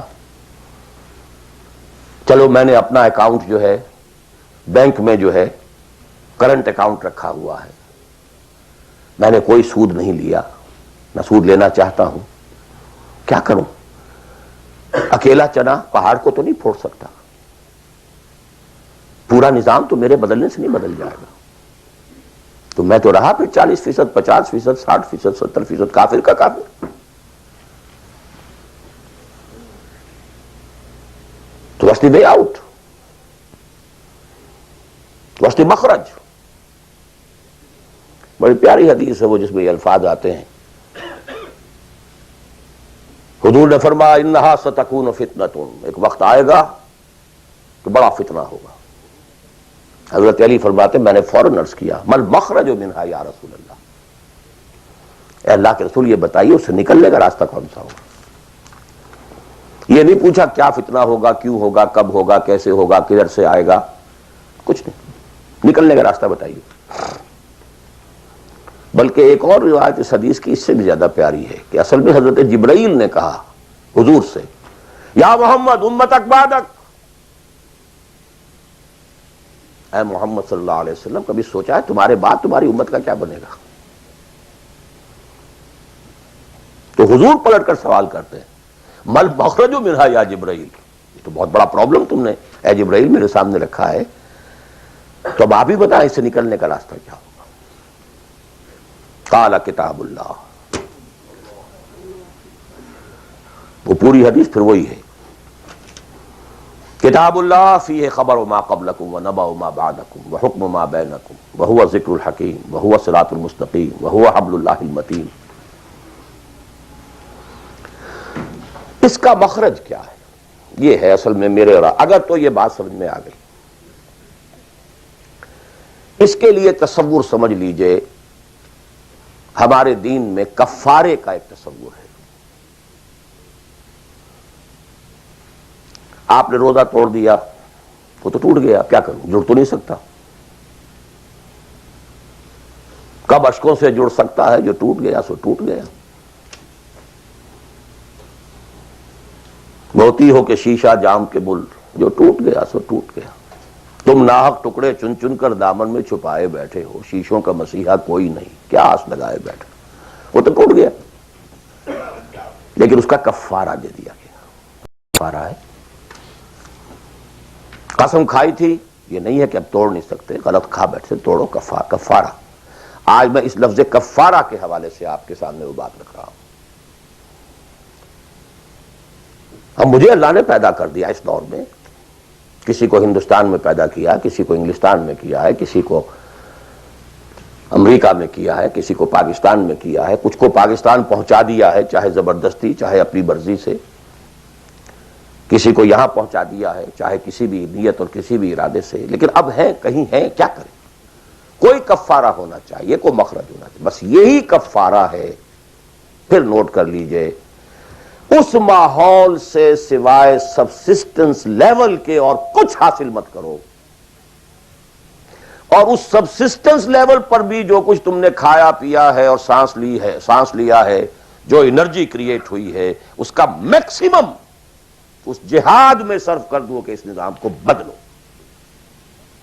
تمہاری یہ جد و جہد، تمہاری یہ کوشش کفارہ بن جائے گی اس کا۔ معذرۃ الی ربکم، معذرت پیش کر سکو گے اللہ کے ہاں۔ اے اللہ، میں نے اس نظام کے ساتھ ریکنسائل نہیں کیا۔ اے اللہ، میں نے اپنی توانائیوں اور اپنی محنتوں سے نہ اپنے لیے کوئی جاگیر بنائی، نہ اپنے لیے جائیداد بنائی۔ اے اللہ، میں کوئی دولت چھوڑ کر نہیں مرا۔ اے اللہ، میں نے اپنے بچوں کو بھی اسی کام کے لیے لگا دیا تھا۔ میں نے ان کی دنیا سے بڑھ کر ان کی عاقبت کی فکر کی ہے۔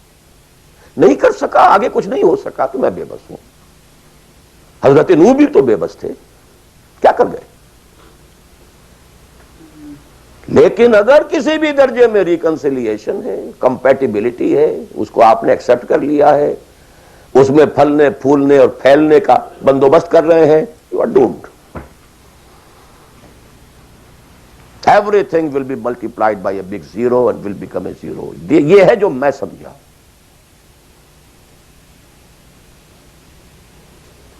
اس کا نام ہے جہاد۔ کانسٹنٹ فرکشن، کانسٹنٹ اسٹرگل، جان مال، ان صلاتی و نسکی و محیای و مماتی للہ رب العالمین۔ میری زندگی کا مقصد تیرے دین کی سرفرازی، میں اسی لیے مسلمان، میں اسی لیے نمازی۔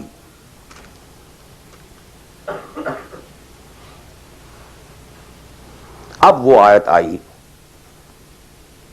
محبت میں اللہ اور اس کے رسول کی محبت کے ساتھ تیسری محبت جوڑ دی گئی، جہاد کی محبت۔ اللہ کی محبت، اس کے رسول کی محبت، اس کے راہ میں جہاد کی محبت، یہ تین محبتیں جتنی بھی ہیں تمہارے اندر، ایک پلڑے میں ڈال لو، اور 8 محبتیں دوسرے پٹڑے میں ڈال لو۔ باپ کی محبت، بیٹے کی محبت، بھائی کی محبت، بیوی کی محبت، اور کی محبت، اور رشتہ داروں کی محبت، جائیداد کی محبت، کاروبار کی محبت، مال کی محبت۔ 8 3 قل ان کان آباؤکم وابناؤکم واخوانکم وازواجکم وعشیرتکم واموال اقترفتموها وتجارۃ تخشون کسادها ومساکن ترضونها۔ 8 محبتیں ادھر، احب الیکم من اللہ ورسولہ وجہاد فی سبیلہ۔ اگر یہ 8 محبتیں زیادہ بھاری ہیں تمہارے دل میں اللہ کی محبت سے، اس کے رسول کی محبت سے، اس کی راہ میں جہاد کی محبت سے، فتربصوا، جاؤ دفع ہو جاؤ، حتی یاتی اللہ بامرہ، یہاں تک کہ اللہ اپنا فیصلہ سنا دے۔ واللہ لا یہدی القوم الفاسقین، اللہ ایسے ناہنجاروں کو بالکل ہدایت نہیں دیتا۔ You deserve no guidance. کہتے رہیے اللہم اہدنا فیمن ہدیت، پڑھتے جائیے.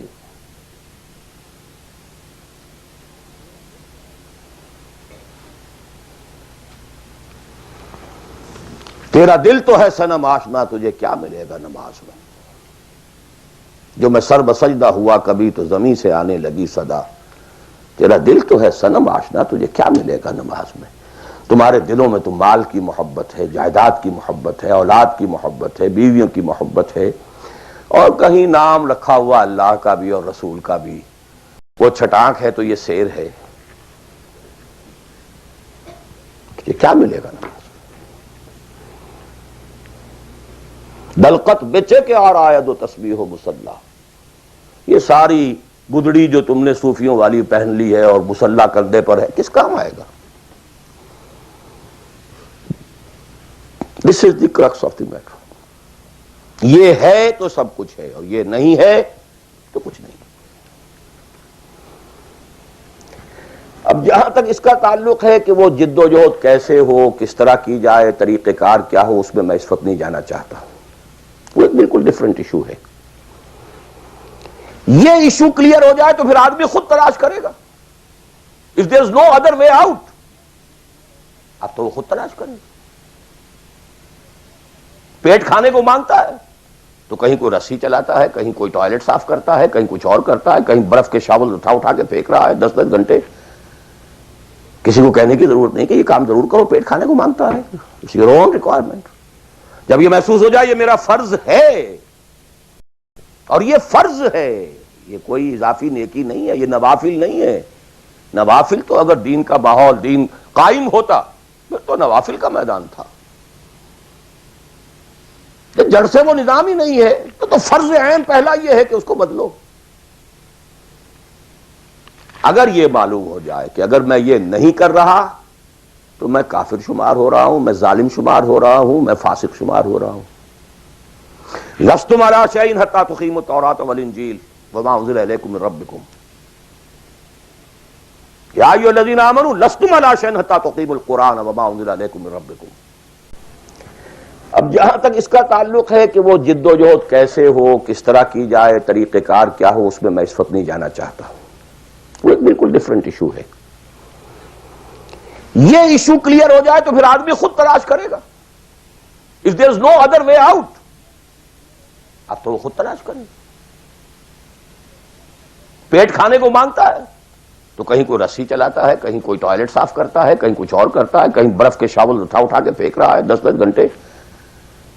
کسی کو کہنے کی ضرورت نہیں کہ یہ کام ضرور کرو، پیٹ کھانے کو مانگتا ہے. It's your own requirement. جب یہ محسوس ہو جائے یہ میرا فرض ہے، اور یہ فرض ہے، یہ کوئی اضافی نیکی نہیں ہے، یہ نوافل نہیں ہے. نوافل تو اگر دین کا ماحول، دین قائم ہوتا پھر تو نوافل کا میدان تھا. جڑ سے وہ نظام ہی نہیں ہے تو فرض عین پہلا یہ ہے کہ اس کو بدلو. اگر یہ معلوم ہو جائے کہ اگر میں یہ نہیں کر رہا تو میں کافر شمار ہو رہا ہوں، میں ظالم شمار ہو رہا ہوں، میں فاسق شمار ہو رہا ہوں. لستم علی شیء حتی تقیموا التوراۃ والانجیل وما انزل الیکم من ربکم یا ایھا الذین آمنوا لستم علی شیء حتی تقیموا القرآن وما انزل الیکم من ربکم. ہمارے ہاں تمہاری کوئی حیثیت ریکگنائزڈ ہے ہی نہیں جب تک کہ تم قائم نہیں کرتے. اور قائم کرنے کا بدل کفارہ کیا ہے کہ اپنا تن من دھن لگا دو. قائم ہو نہ ہو جائے تو کیا کہنے، گر جیت گئے تو کیا کہنا، ہارے بھی تو بازی مات نہیں. قل هل تربصون بنا الا احدى الحسنيين. ان دونوں حالتوں میں ہمارے لیے تو حسنہ ہی حسنہ ہے. سب کے سب مر گئے، قتل ہو گئے، رومیوں کے ہاتھوں سب ہلاک ہو گئے، تب بھی ہمارے لیے تو کامیابی ہی کامیابی ہے. اور ہم جیت کر اگر آ گئے تب تو تم بھی کہو گے کہ کامیابی کے ساتھ لوٹ آئے. تو ہمارے لیے تو کس چیز سے ڈراتے ہو؟ جب منافقین مدینہ کہہ رہے تھے لا تنفروا فی الحرب، کیا ہو گیا تمہارا دماغ خراب ہو گیا ہے؟ اب تک تو یہ عربوں کے آپس کی انفائٹنگ ہوتی تھی. You are going against Roman empire having standing armies, trained armies, Roman legions. You want to confront them? ہوش کے ناخن لو. جواب کیا دیا گیا؟ قل لن يصيبنا الا ما كتب الله لنا هو مولانا هل تربصون بنا الا احدى الحسنيين. We don't have to lose anything. ہر حال میں جیت جیت ہے. گر جیت گئے تو کیا کہنا، اور ہارے بھی تو بازی مات نہیں. سکسس ہی سکسس. تو وہ طریقہ کیا ہے، اس کے سٹیجز کیا ہے، میں نے بہت تفصیل سے، اللہ کا شکر ہے، یہ چیزیں انگریزی میں بھی، میتھوڈالوجی کیا ہے، ریولوشن کی میتھوڈالوجی کیا ہے. بس یہ کہ جو میں نے کل بھی رات میں بیان کیا تھا کہ اگرچہ دین تمام انبیاء کا ایک رہا، لیکن شریعت و منہاج علیحدہ علیحدہ رہے. شرع لکم من الدین ما وصى به نوح والذی اوحینا الیک وما وصینا به ابراہیم وموسیٰ وعیسیٰ. لیکن وَلِكُلٍّ جَعَلْنَا مِنْكُمْ شِرْعَةً وَمِنْهَاجًا. شریعت سپریٹ، منہاج سپریٹ. ہمارے لیے لازم شریعت محمدی اور منہج محمدی صلی اللہ علیہ وسلم. اس میں ساری نفی ہے. جی حضرت یوسف نے تو یوں کیا تھا. بھئی کیا تھا، وہ تو غیر اسلامی ماحول میں جا کر اور غیر اسلامی حکومت کے اندر انہوں نے ایک بہت اونچا آفس لے لیا تھا. انہوں نے پہلے شرط یہ لگائی، پہلے ایمان لاؤ پھر میں آ کے تمہارے ہاں یہ کام کروں گا. وہ منہج اور منہاج ہمارے لیے نہیں ہے. اب لقد کان لکم فی رسول اللہ اسوۃ حسنہ لکل جعلنا منکم شرعۃ ومنہاجا. اب آپ یہ کہیں کہ صاحب ان کے ہاں تو شراب حرام نہیں تھی، تو نہیں تھی، تو نہیں تھی. ہمارے ہاں حرام ہے. سابقہ شریعتوں میں سجدہ تعظیمی حلال تھا، کسی کے سامنے جھک جانا، ہمارے لیے حرام کر دی گئی ہے. شریعت اب محمد کی ہے صلی اللہ علیہ وسلم. بمصطفیٰ برساں کی خیش را کے دی ہم اگر بہو نہ رسیدی تمام بولا حبیث. اسی طرح منہج اور منہاج محمد کا ہوگا صلی اللہ علیہ وسلم. لن یصلح آخر هذه الامہ الا بما صلح به اولها. اس امت کے آخری حصے کی اصلاح نہیں ہو سکے گی مگر صرف اس طریقے سے جس طریقے پر کہ پہلے حصے کی اصلاح ہوئی تھی. اب یہ ہے آپ کے لیے، آپ کی سمجھ ہے، آپ کی صلاحیت ہے، آپ ذہین ہیں، آپ تعلیم یافتہ ہیں. Read between the lines of the سیرہ. منہج اخذ کیجئے سیرت سے. کیا منہج تھا، کیا میتھوڈالوجی، کیسے آپ نے کام شروع کیا، کتنے سٹیجز سے گزرے، کسی ایک سٹیج سے دوسری سٹیج میں جانے کے لیے کیا شرط تھی، کس درجے تک ایک کام اکمپلش ہو جائے تو پھر اگلے درجے پہ قدم رکھا جائے. یہ ساری چیزیں وہ آپ کو ڈیڈیوس کرنی ہوں گی، انفر کرنی ہوں گی. اس کا استدلال کیجئے، استنباط کیجئے، استخراج کیجئے اور اس سے نکالیے. لیکن یہ کہ میں اس وقت اس تفصیل میں نہیں جا رہا ہوں، سوائے ان دو باتوں کے کہ نمبر ایک، منہج، منہاج، میتھوڈالوجی لازماً سیرت محمدی سے لینی ہوگی صلی اللہ علیہ وسلم. اور دوسری بات، یہ کام ہرگز ہرگز انفرادی طور پر نہیں ہو سکتا. اس کے لیے جماعت لازم ہے. دھوکہ دیں گے اپنے آپ کو اگر سمجھتے ہیں کہ ہم یہ کام کر رہے ہیں. ہاں ایک آدمی ہے جماعت بنانے کی دھن میں لگا ہوا ہے، ابھی لوگ اس کے ساتھ نہیں آئے، وہ جماعت کے حکم میں ہے. کان ابراہیم امتن قانتن. کل آ جائیں گے، پرسوں آ جائیں گے. کوئی وقت آئے گا کہ گئے دن کے تنہا تھا میں انجمن میں، یہاں اب میرے رازداں اور بھی ہیں. آخر حضور کو بھی پہلے دن تو 4 ہی ملے تھے. خدیجہ الکبریٰ رضی اللہ تعالی عنہ، ابو بکر صدیق رضی اللہ تعالی عنہ، علی رضی اللہ تعالی عنہ، زید ابن حارثہ رضی اللہ تعالی عنہ، 4 ہی تو ملے تھے نا. اور 10 برس میں جا کے بھی بمشکل 125 ملے تھے. ایسا نہیں تھا کہ ٹھٹ کے ٹھٹ لگ گئے ہوں اور ہزاروں اور لاکھوں آ گئے.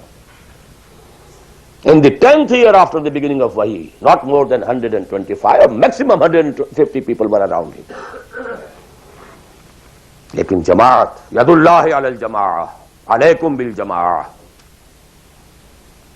اور اس میں حضرت عمر کا جو اثر ہے، اثر کو بھی ہم حدیث کہتے ہیں. حدیث 2 چیزوں کے مجموعے کا نام ہے، اخبار و آثار، رسول کا کوئی قول، کوئی فعل، کوئی تقریر، کسی چیز کو آپ نے دیکھا اور برقرار رکھا، یہ خبر کہلاتی ہے۔ صحابی کا کوئی فعل، کوئی قول یا تقریر، یہ اثر کہلاتی ہے۔ اخبار جمع آثار یہ حدیث ہے۔ تو اثر ہے حضرت عمر کا رضی اللہ تعالی عنہ، لا اسلام الا بالجماعہ ولا جماعہ الا بالامارہ ولا امارہ الا بالسماع ولا سماع الا بالطاعہ۔ کوئی اسلام نہیں بغیر جماعت کے، کوئی جماعت نہیں بغیر امارت کے، کوئی امارت نہیں جب تک کہ حکم سنا نہ جا رہا ہو، اور کوئی سماعت کے معنی نہیں جب تک کہ حکم مانا نہ جائے۔ جماعت ایسوسیشن نہیں، انجمن نہیں، سوسائٹی نہیں، ادارہ نہیں۔ Institution is something else, association is something else, organization, party, حزب اللہ، حزب الشیطان، clear cut polarization. This polarization takes some time. وقت لگتا ہے۔ 10-15 سال میں جو خیر کا عنصر تھا پولرائز ہو کر حضور کی طرف آ گیا، جو شیطانی ایلیمنٹ تھا وہ دوسری طرف جمع ہو گئے۔ آئونائزیشن ہوئی ہے، پازیٹیو آئنز ایک طرف، نیگیٹو آئنز ایک طرف، جانے جانے۔ It took time. لیکن یہ کہ اب آئیڈینٹیفائی ہو گئے، اولئک حزب الشیطان، اولئک حزب اللہ۔ This is the party of شیطان، this is the party of اللہ۔ اور تیسری بات یہ اس جماعت کے ضمن میں، جماعت جو ہے جس میں کہ سمع و طاعت ہو، وہ جماعت ہے، listen and obey۔ اس سے کمتر جماعت نہیں ہے۔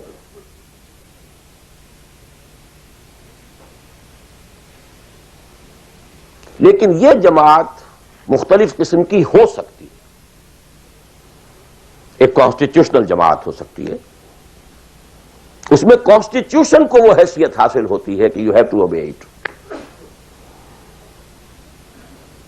کوئی اس کا صدر بنتا ہے تو حلف لیتا ہے کہ I will be loyal to this constitution. اب یہ بھی تو ایک جماعت ہے نا، امریکن نیشن ایک جماعت ہے، اس کا ایک کانسٹیٹیوشن ہے۔ صدر آئے گا حلف لے گا، کوئی اور آئے گا حلف لے گا، چیف جسٹس ہوگا حلف لے گا، اس کانسٹیٹیوشن کا، کسی آدمی کا نہیں ہے اس میں حلف۔ Not personal allegiance to anybody, allegiance to the constitution۔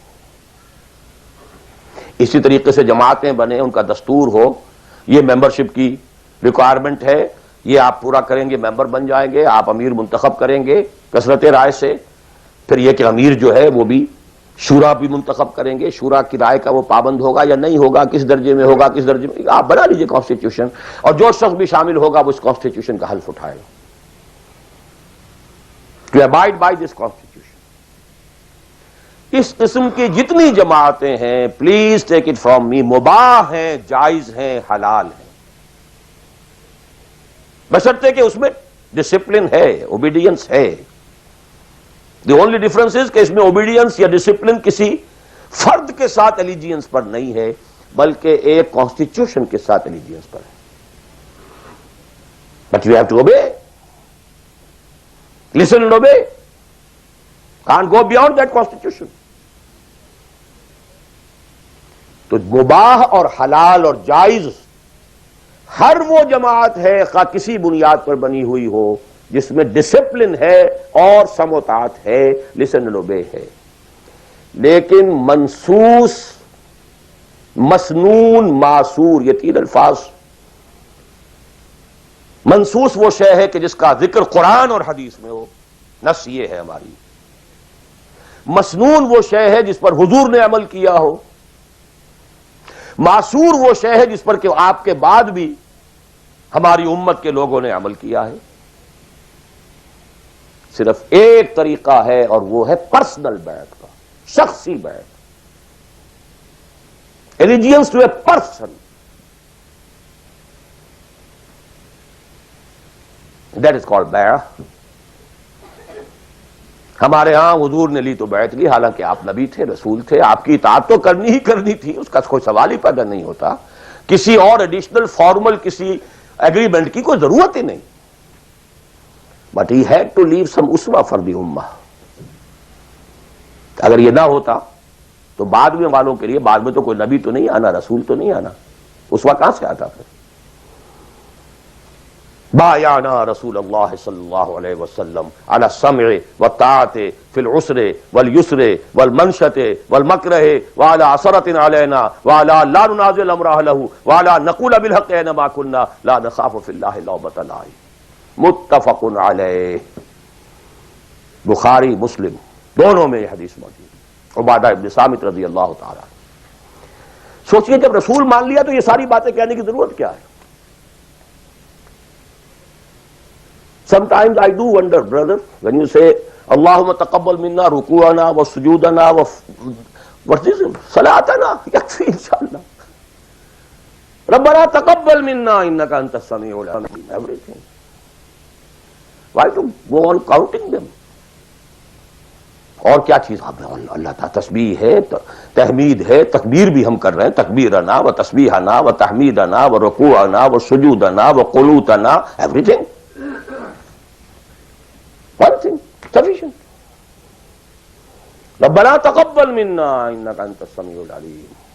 وإذ يرفع ابراهيم القواعد من البيت واسماعيل ربنا تقبل منا انك انت السميع العليم. So actually, but here we find, اطاعہ حضور کے لیے ایک بات تھی، ماننا ہے، ہر حکم ماننا. لیکن یہ ساری شرطیں کیوں دی محمد نے صلی اللہ علیہ وسلم؟ It was not an oratory, یہ کوئی خطابت نہیں تھی، لفاظی نہیں تھی. یہ در حقیقت اس جماعت کے لیے ناگزیر شرائط ہے. سمع و طاعت فی العسر والیسر، سننا اور ماننا چاہے مشکل ہو چاہے آسانی ہو. والمنشط والمکرہ، چاہے طبیعت آمادہ ہو اور چاہے طبیعت پر جبر کرنا پڑے. کوئی معاملہ تھا، فیصلہ ہوا ہے جو آپ کی رائے کے خلاف ہوا ہے، لیکن فیصلہ ہے، امیر کا حکم ہے. اب آپ کو اپنی طبیعت پر جبر کرنا پڑے گا اسے ماننے کے لیے، ماننا ہوگا. اور اگر فیصلہ آپ کی رائے کے مطابق ہوا ہے تو آپ بڑے شرح صدر کے ساتھ اس پر عمل کریں گے. وَعَلَىٰ عَثَرَةٍ عَلَيَّ، چاہے آپ دوسروں کو مجھ پر ترجیح دے دیں، that is the main thing. جماعتوں کا بیڑا غرق تو ہوتا ہے اس چیز سے. آپ نے اس کو کیوں بنا دیا؟ میں پرانا آدمی، میں سینئر آدمی، آپ نے زید ابن حارثہ کو بنا دیا. یہ تو آزاد شدہ غلام ہے. بڑے بڑے جلیل القدر جو ہیں قریش کے سردار اس کے کہہ جائیں گے. حضور کا چچا زاد بھائی ساتھ ہے. زید شہید ہوئے ہیں، جعفر طیار رضی اللہ تعالی عنہ، ابن ابی طالب، he was under him. پھر آخری لشکر میں آپ نے اسامہ کو بنا دیا، اور ستم بالا ہے ستم. ینگ مین، اس کی کمانڈ میں آپ دے رہے ہیں کبار صحابہ کو. No, it's your prerogative. To whomsoever you give the office, it's your prerogative. We are not going to question it. کبھی نہیں آپ پر اعتراض کریں گے. علی عثرۃ علینا، آپ جس کو چاہیں ہم پر ترجیح دیں. لا ننازع الامر اہلہ، اور جس کو آپ ذمہ دار امیر بنا دیں گے اس سے جھگڑیں گے نہیں، کوآپریٹ کریں گے. وَلَا نَقُولَ بِالْحَقِّ أَيْنَمَا كُنَّا لَا نَخَافُ فِي اللَّهِ لَوْمَةَ لَائِمٍ. البتہ جہاں بھی ہوں گے حق بات کہیں گے، جو اپنی رائے ہے وہ ضرور دیں گے، زبان اپنی بند نہیں کریں گے کہ خام خواہ کوئی مذاق اڑے گا میں نے یہ بات کہہ دی. نہیں، I won't withhold my opinion. وہ میں بیان کروں. Complete constitution of حزب اللہ ایک حدیث میں. بہرحال اب آخری بات کی طرف میں آ رہا ہوں. ذرا پھر گن لیجئے کہاں سے ہم چلے تھے. 100 بات کی ایک بات، ہاتھی کے پاؤں میں سب کے پاؤں، ایک لفظ عبادت پورا کر دو، نجات بھی ہے، فوز بھی ہے، فلاح بھی ہے، سب کچھ. اس میں تو یہی ہے کہ آپ کامیاب ہو گئے تو جتنا آپ گڑ ڈالیں گے اتنا میٹھا ہوتا جائے گا، جتنا اور ایکزرٹ کریں گے اتنا نمبر زیادہ آتے جائیں گے. وہ پھر رشد بھی ہوگا، سعادت بھی ہوگی، فوز بھی ہوگی، فلاح بھی ہوگی. بٹ منیمم نجات. عبادت کے دو اجزاء لازم، جسم کے مانند ویزیبل جز ٹوٹل اوبیڈینس، روح کے مانند اس کی اصل اسپرٹ اللہ کی محبت. اوبیڈینس اور محبت میں اللہ اور رسول دونوں یکجا، نظری طور پر اللہ اول رسول ثانی، عملاً رسول اول اللہ ثانی. اوبیڈینس میں غلطی ہو جائے وقتی طور پر، غیر شعوری طور پر، بھول میں، چوک میں، جذبات کے طوفان میں، وقتی طور پر ماحول سے اثر انداز ہو کر، ٹھیک ہے فوراً توبہ کر لو، اللہ معاف کر دے گا. ایک گناہ بھی اگر مستقلاً جان بوجھ کر اپنی زندگی کے اندر داخل کر لیا تو یہ بگ زیرو ہے، سارا بقیہ زیرو سے ضرب کھا کر زیرو ہو جاتا. تین چیزیں ایکسکلوسیو اللہ کے لیے ہیں. دعا صرف اللہ سے، تعظیم کے لیے جو مظاہر ہیں، قنوت ہو، رکوع ہو، سجود ہو، صرف اللہ کے. اخلاص اور احتساب، مقصد ہو آپ کا اللہ کی رضا اور جزا بھی صرف اسی سے، یہ ایکسکلوسیو اللہ کے لیے تھی. اس کے بعد ہم نے کہا کہ انفرادی اور اجتماعی یہ مختلف دائرے ہوتے ہیں. انفرادی آدمی کر سکتا ہے، چاہے دقت آتی ہے کر سکتا ہو، چاہے بھوک آ جائے، فاقہ آ جائے، جان پر بن جائے، کر سکتا ہو. یہ ایک دائرہ ہے. نہیں کر رہا تو ناہنجار ہے. اور ایک حصہ وہ ہے جو کر ہی نہیں سکتا جب تک کہ نظام نہ بدلے. اور اس میں ویرینگ پروپورشنز رہیں گی. اب میں تھوڑا سا آپ کو ان ویرینگ پروپورشنز کا اور ایک مختلف نسبت و تناسب کا ایک نقشہ دکھانا چاہتا ہوں. بعض ممالک ایسے ہیں اس روئے ارضی پر، دیکھیے ایک ہے کسی اور اعتبار سے کسی ملک کا اچھا ہونا برا ہونا. کہیں بادشاہت کا نظام ہے، کہیں ڈکٹیٹرشپ ہے، کہیں کچھ اور ہے، کہیں کچھ اور ہے، کہیں جو ہے بہت کرپشن ہے، کہیں رشوت زیادہ ہے، کہیں کوئی کچھ اور ہے. کچھ ان چیزوں کو چھوڑ دیجیے، اس وقت میں خالی شریعت کی بات کر رہا ہوں، حلال اور حرام کی بات کر رہا ہوں. کچھ ممالک ایسے ہیں جہاں شریعت پر عمل کرنے کا دائرہ کافی وسیع ہے. نماز، روزہ، حج، زکوٰۃ بھی آپ کر سکتے ہیں.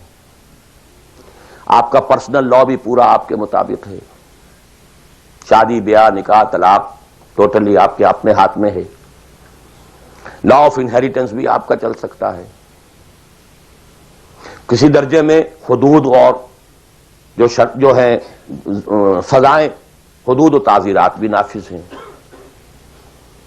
اگرچہ پورا نظام تو نہیں ہے اللہ کا، ٹوٹل تو نہیں ہے. سودی نظام ہے، معیشت یہ ہے، فلاں ہے، بادشاہت ہے، یہ ہے، وہ ہے، سب کچھ ہے، ظلم ہے. لیکن یہ چیزیں انفرادی اعتبار سے دائرہ وہاں کافی وسیع ہے. اس کی مثالیں ہیں سعودی عرب، ایران آف ٹوڈے، اور مجھے زیادہ حالات معلوم نہیں ہے لیکن مجھے توقع ہے کہ سوڈان آف ٹوڈے، اور میرے خیال میں اس کے علاوہ کوئی نہیں. اس کے بعد ایک اور دائرہ آتا ہے اور وہ میرے نزدیک اس میں ٹاپ پر پاکستان ہے. نماز، روزہ، حج، زکوٰۃ کیجیے. پرسنل لا وہ بھی آپ ویسے کہنے کو وہاں ہے قانون، لیکن یہ کہ بالفعل ایک آدمی چاہے تو اسلامی قانون پر عمل کر سکتا ہے. انہیریٹنس آپ اپنے حساب سے کر سکتے ہیں. دستور میں طے ہے حاکمیت اللہ کی. گویا کہ نظری اعتبار سے وہ ملک جو ہے وہ اللہ کی حاکمیت پر مبنی ہے. قرارداد مقاصد دستور کا جز بن چکی ہے. لیکن پھر نوٹ کیجئے، رشوت ہے، یہ ہے، وہ ہے، ظلم ہے، ناانصافی ہے، یہ سب اپنی جگہ. میں اس وقت شریعت کی بات کر رہا ہوں. ایک آدمی خود وہاں رہتے ہوئے چاہے بھوک آئے، تکلیف آئے، مصیبت آئے، اس کو ہر وقت جو ہے غصہ آتا رہے، یہ کیوں ٹیلی فون کا بل جو مجھے زیادہ آ گیا، یہ کیا ہو گیا، میری جو ہے میری تو کنفرم سیٹ تھی، یہ کیا کر رہے ہیں یہاں پر کہ مجھے بتا رہے ہیں کہ سیٹ نہیں ہے، وغیرہ وغیرہ سب کچھ. لیکن آپ شریعت پر عمل کر سکتے ہیں. تکلیف اٹھا کر، مصیبت جھیل کر، پیٹ کاٹ کر، فاقہ کر کے، جو بھی ہے، بڑا کاروبار نہیں کر سکتے، چھوٹا تو کر سکتے ہیں، جس میں نہ انکم ٹیکس کا معاملہ آئے گا، نہ کسی اور کی خباثت آئے گی، نہ کچھ اور ہوگا، کر تو سکتے ہیں، پیٹ پال سکتے ہیں۔ یہ ایک ملک ہے پاکستان۔ پھر یہ کہ نظری طور پر وہاں اگرچہ بالفعل نہیں ہے، نظری طور پر قرارداد مقاصد، ساورنٹی بلانگس ٹو اللہ۔ اب اس کے بعد وہ ملک آتے ہیں کہ جو خالص سیکولر ہیں، لیکن ان میں بھی میرے نزدیک ایک اعتبار سے بھارت بہت بہتر ہے۔ مثلا یہ کہ دو ملکوں کو ذہن میں رکھ لیجئے، ایک امریکہ یا امریکہ کی طرح انگلستان اور فلانستان آل، ایک بھارت سیکولر ہے، لیکن کم سے کم آج کی تاریخ تک مسلمانان نے، بھارت نے اپنا پرسنل لا محفوظ رکھا۔ I salute them. In the face of maximum hardships, کٹر ہندو تلا ہوا ہے کہ یہ کامن سول کوڈ ہونا چاہیے۔ اٹس ویری لاجیکل، ان کی بات بڑی منطقی ہے۔ جب قوم آپ کہتے ہیں ایک ہے، آپ سارے جو ہے سیاسی حقوق وہی لینا چاہتے ہیں کہ جو ہندوؤں کو حاصل ہیں، تو اگر قوم ایک ہے تو سیکولرزم کا تقاضا تو یہ ہے کہ کامن سول کوڈ ہونا چاہیے۔ Why this separate family laws? وہاں کوئی عورت برقع لے سکتی ہے، بلکہ میں سمجھتا ہوں کہ جتنی عورتیں برقعے میں ہندوستان میں آج نظر آ جائیں گی، پوری دنیا میں کسی اور ملک میں نظر نہیں آئے گی۔ Go and see Hyderabad Deccan, I have seen it. Pakistan میں تو برقعے کا نام و نشان بڑا، ڈھونڈ اب اس کو چراغ رخ زیبا لے کر کون؟ وہ تو فرسودگی کی علامت تھی، غربت کی علامت تھی۔ بھارت اس میں سب سے اونچا ہے۔ نماز پڑھیے، روزے رکھیے، مسجدیں بنائیے، ہے کچھ وہ فرکشن ہے، مشکل ہے، جینا وہی مشکل ہوتا ہے، مشکل جہاں آسان ہوتی ہے۔ بہرحال اس کے بعد لیسٹ جو ہے اس اعتبار سے وہ ممالک ہیں جن کا سر خیل امریکہ بہادر، امریکہ شریف ہے۔ نماز روزہ کر لو، ناٹ ایون دی پرسنل لا۔ قرآن مجید میں پڑھ لیا کرو نکاح اور طلاق کے قوانین، دیٹس آل، نتھنگ ڈوئنگ، ثواب لے لیا کرو۔ تراویح میں سن لیا کرو انہیریٹنس کے laws, nothing doing, keep them with you. یہاں انفرادیت کا حصہ، اگرچہ اور بڑی سہولت ہے، دنیا بڑی اچھی ہے، کھانے کو اچھا ملتا ہے، سیکیورٹی بہت ہے، سب کچھ ہے۔ سوال یہ ہے کہ آپ کی پرائرٹی نمبر 1 کیا ہے؟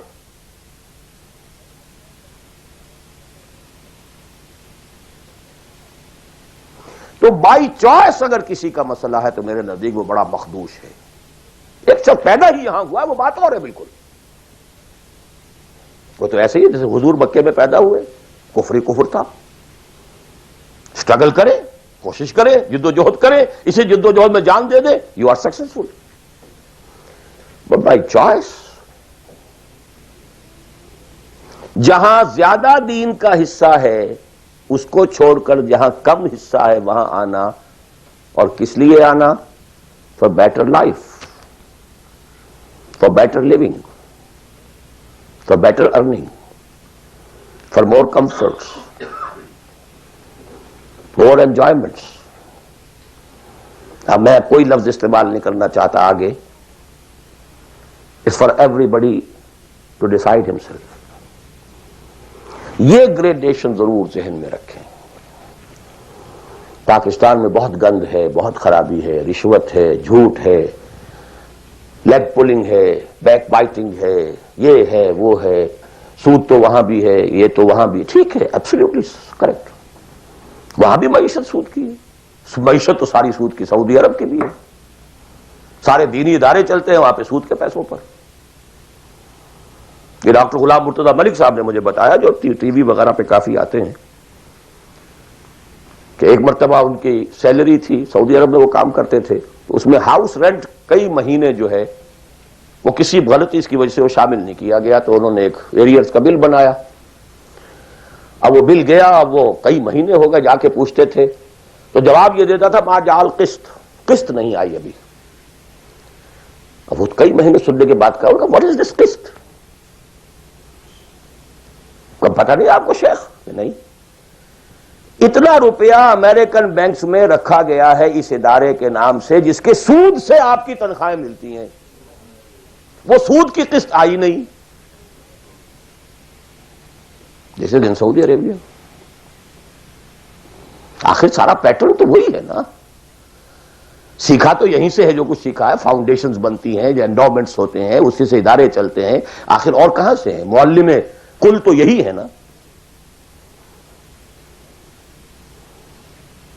یہ صورتحال، لیکن پھر بھی گریڈز کا فرق جو میں نے آپ کو کہا، وہاں ایک شخص جتنے حصے پر زندگی میں دین پر عمل کر سکے گا، کہیں اور اتنے حصے پر بھی نہیں کر سکتا۔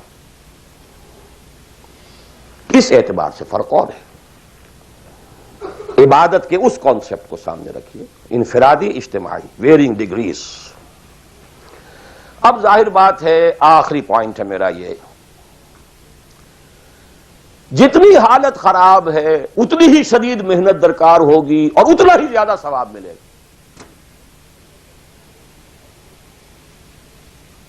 جہاں جتنی آسانی ہے اتنی ہی محنت کم ہے، اتنا ہی ثواب کم ہے۔ یہ آج رات کو جب ہم سورہ حدید پڑھیں گے تو اس میں بات آ جائے گی۔ لا يستوي منكم من انفق من قبل الفتح وقاتل اولئك اعظم درجة من الذين انفقوا من بعد وقاتلوا وكلا وعد الله الحسنى۔ لہذا حالات کی نامساعدگی، حالات خراب ہیں، یہ پرابلمز ہیں، یہ تو آپ کے لیے موقع کو زیادہ بڑھا رہے ہیں۔ You can earn more. Only you have to make a decision. What is your priority number one? Inna salati wa nusuki wa mahyaya wa mamati lillahi rabbil alamin. The minimum subsistence level کے لیے جو ضروری ہے وہ ٹھیک ہے، rest for Allah, for His deen. قل ان کان آباؤکم وابناؤکم واخوانکم وازواجکم وعشیرتکم واموال اقترفتموها وتجارۃ تخشون کسادها ومساکن ترضونها احب الیکم من اللہ ورسولہ وجہاد فی سبیلہ فتربصوا حتی یأتی اللہ بامرہ واللہ لا یہدی القوم الفاسقین۔ میں اللہ سے دعا کرتا ہوں کہ آپ اس کے لیے فرم فیصلہ کریں، اور اس کے لیے ظاہر بات ہے انفرادی حصے پر عمل انفرادی ہوگا، اجتماعی پر جماعت کے بغیر ممکن نہیں۔ کفارہ ادا کرنے کے لیے جماعت ہوگی، جماعت جو سم و طاعت کے ساتھ ہو، چاہے یہ سم و طاعت کسی دستور کا ہے اور چاہے یہ سم و طاعت کسی شخص کا ہے۔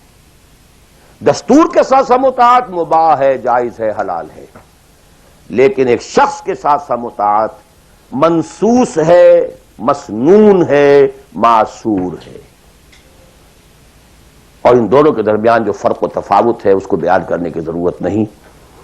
آخر میں دوبارہ یاد دلا رہا ہوں وہ دعا، اللہم ارنا الحق حقا وارزقنا اتباعہ وارنا الباطل باطلا وارزقنا اجتنابہ، اللہم وفقنا لما تحب وترضى، اللہم وفقنا نہجر کل ما تکرہہ، اللہم وفقنا نجاہد فی سبیلک جہد استطاعتنا، اللہم وفقنا نجاہد فی سبیلک باموالنا وانفسنا، اللہم وفقنا نبذل اموالنا ننفق اموالنا ونبذل انفسنا فی سبیلک، اللہم لا تزغ قلوبنا بعد اذ ہدیتنا وہب لنا من لدنک رحمہ انک انت الوہاب۔ اے اللہ، ہمارے دلوں میں اگر اس وقت خیر کا کوئی رجحان پیدا ہوا ہے، کوئی عزم پیدا ہوا ہے، کوئی ارادہ پیدا ہوا ہے، تو اے اللہ اس ارادے کو تقویت دے، اس کو آگے بڑھا، اس پر عمل کرنے کی توفیق عطا فرما۔ اقول قولی ھذا واستغفر اللہ لی ولکم ولسائر المسلمین والمسلمات.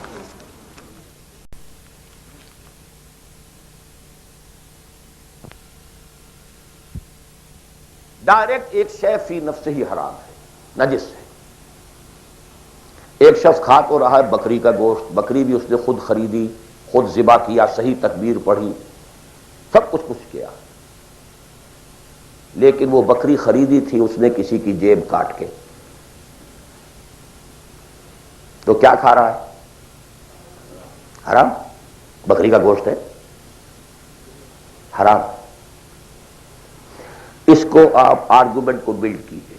میں نے جو کچھ آج کہا ہے، باطل کے غلبے کے تحت زندگی گزارنا حرام ہے، الا یہ کہ آپ کی پوری توانائی اس کو بدلنے کے لیے صرف ہو رہی ہے.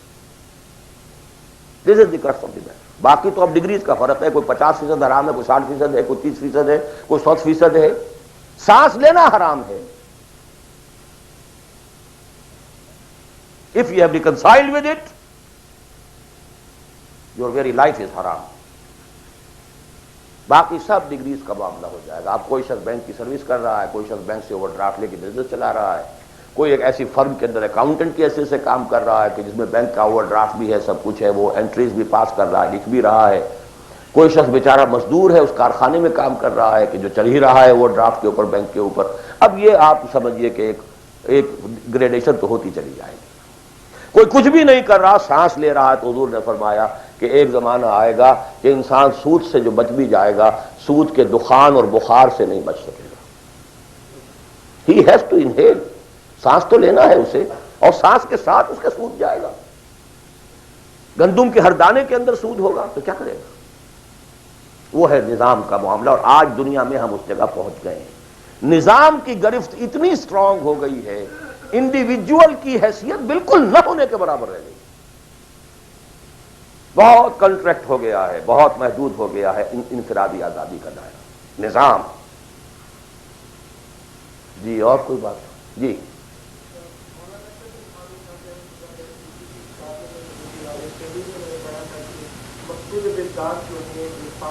بنیادی ارکان شہادت، نماز، روزہ، زکات، یہ چار 5 چیزیں جو ہیں یہ مقصود بذات ہے. آپ کی باتوں سے کچھ اندازہ ہوا مجھے کہ مقصود بذات نہیں ہے بلکہ مقصود بذات کچھ اور ہے جو آپ نے بھی بیان کیا. تو ذرا اس فرق کی کچھ وضاحت کرنا چاہیے. اب میں اس مولانا اشرف علی تھانوی صاحب کی شخصیت سے جو حسن ظن رکھتا ہوں، اس کی بنا پر میرا یہ گمان ہے کہ شاید آپ نے سمجھنے میں غلطی کی ہو، تو میں ان کی بات کی تردید نہیں کر رہا، جو بات آپ کہہ رہے ہیں اس کی تردید کر رہا ہوں. یہ تو اس حدیث صریح کے منافی ہے کہ جو سب سے زیادہ عام ہے اور ہر مسلمان کو یاد ہے، بنی الاسلام علی 5. 5 چیزوں پر اسلام قائم ہے. تو مقصود بالذات کیا ہے؟ اسلام یا نماز، روزہ، حج و زکات؟ اسلام. There are pillars and pillars are there to support the roof. The roof is Islam, عبادت. ادخلوا فی السلم کافہ. اعبدوا اللہ. اسلام، عبادت، اطاعت، یہ سب کے سب جو ہیں در حقیقت اس کے پلرز ہیں، ارکان اسلام ہیں. رکن کہتے ہیں ستون کو. ستونوں پر عمارت کھڑی ہے. بنی الاسلام علی 5. These are the supports. بدقسمتی یہ ہے کہ جب دین کی بجائے ہمارا ذہن مذہب کا ہو گیا، اس کے بعد سے ساری توجہ ان سپورٹس پر ہے، ارکان پر ہے.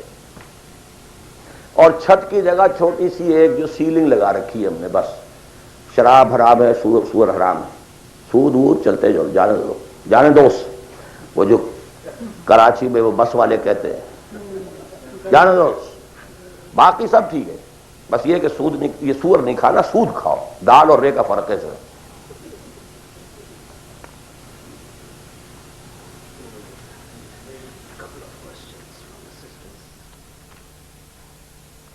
تقریر تو میں نے اردو میں کی تھی، سوال انگریزی شریف میں آ رہے ہیں.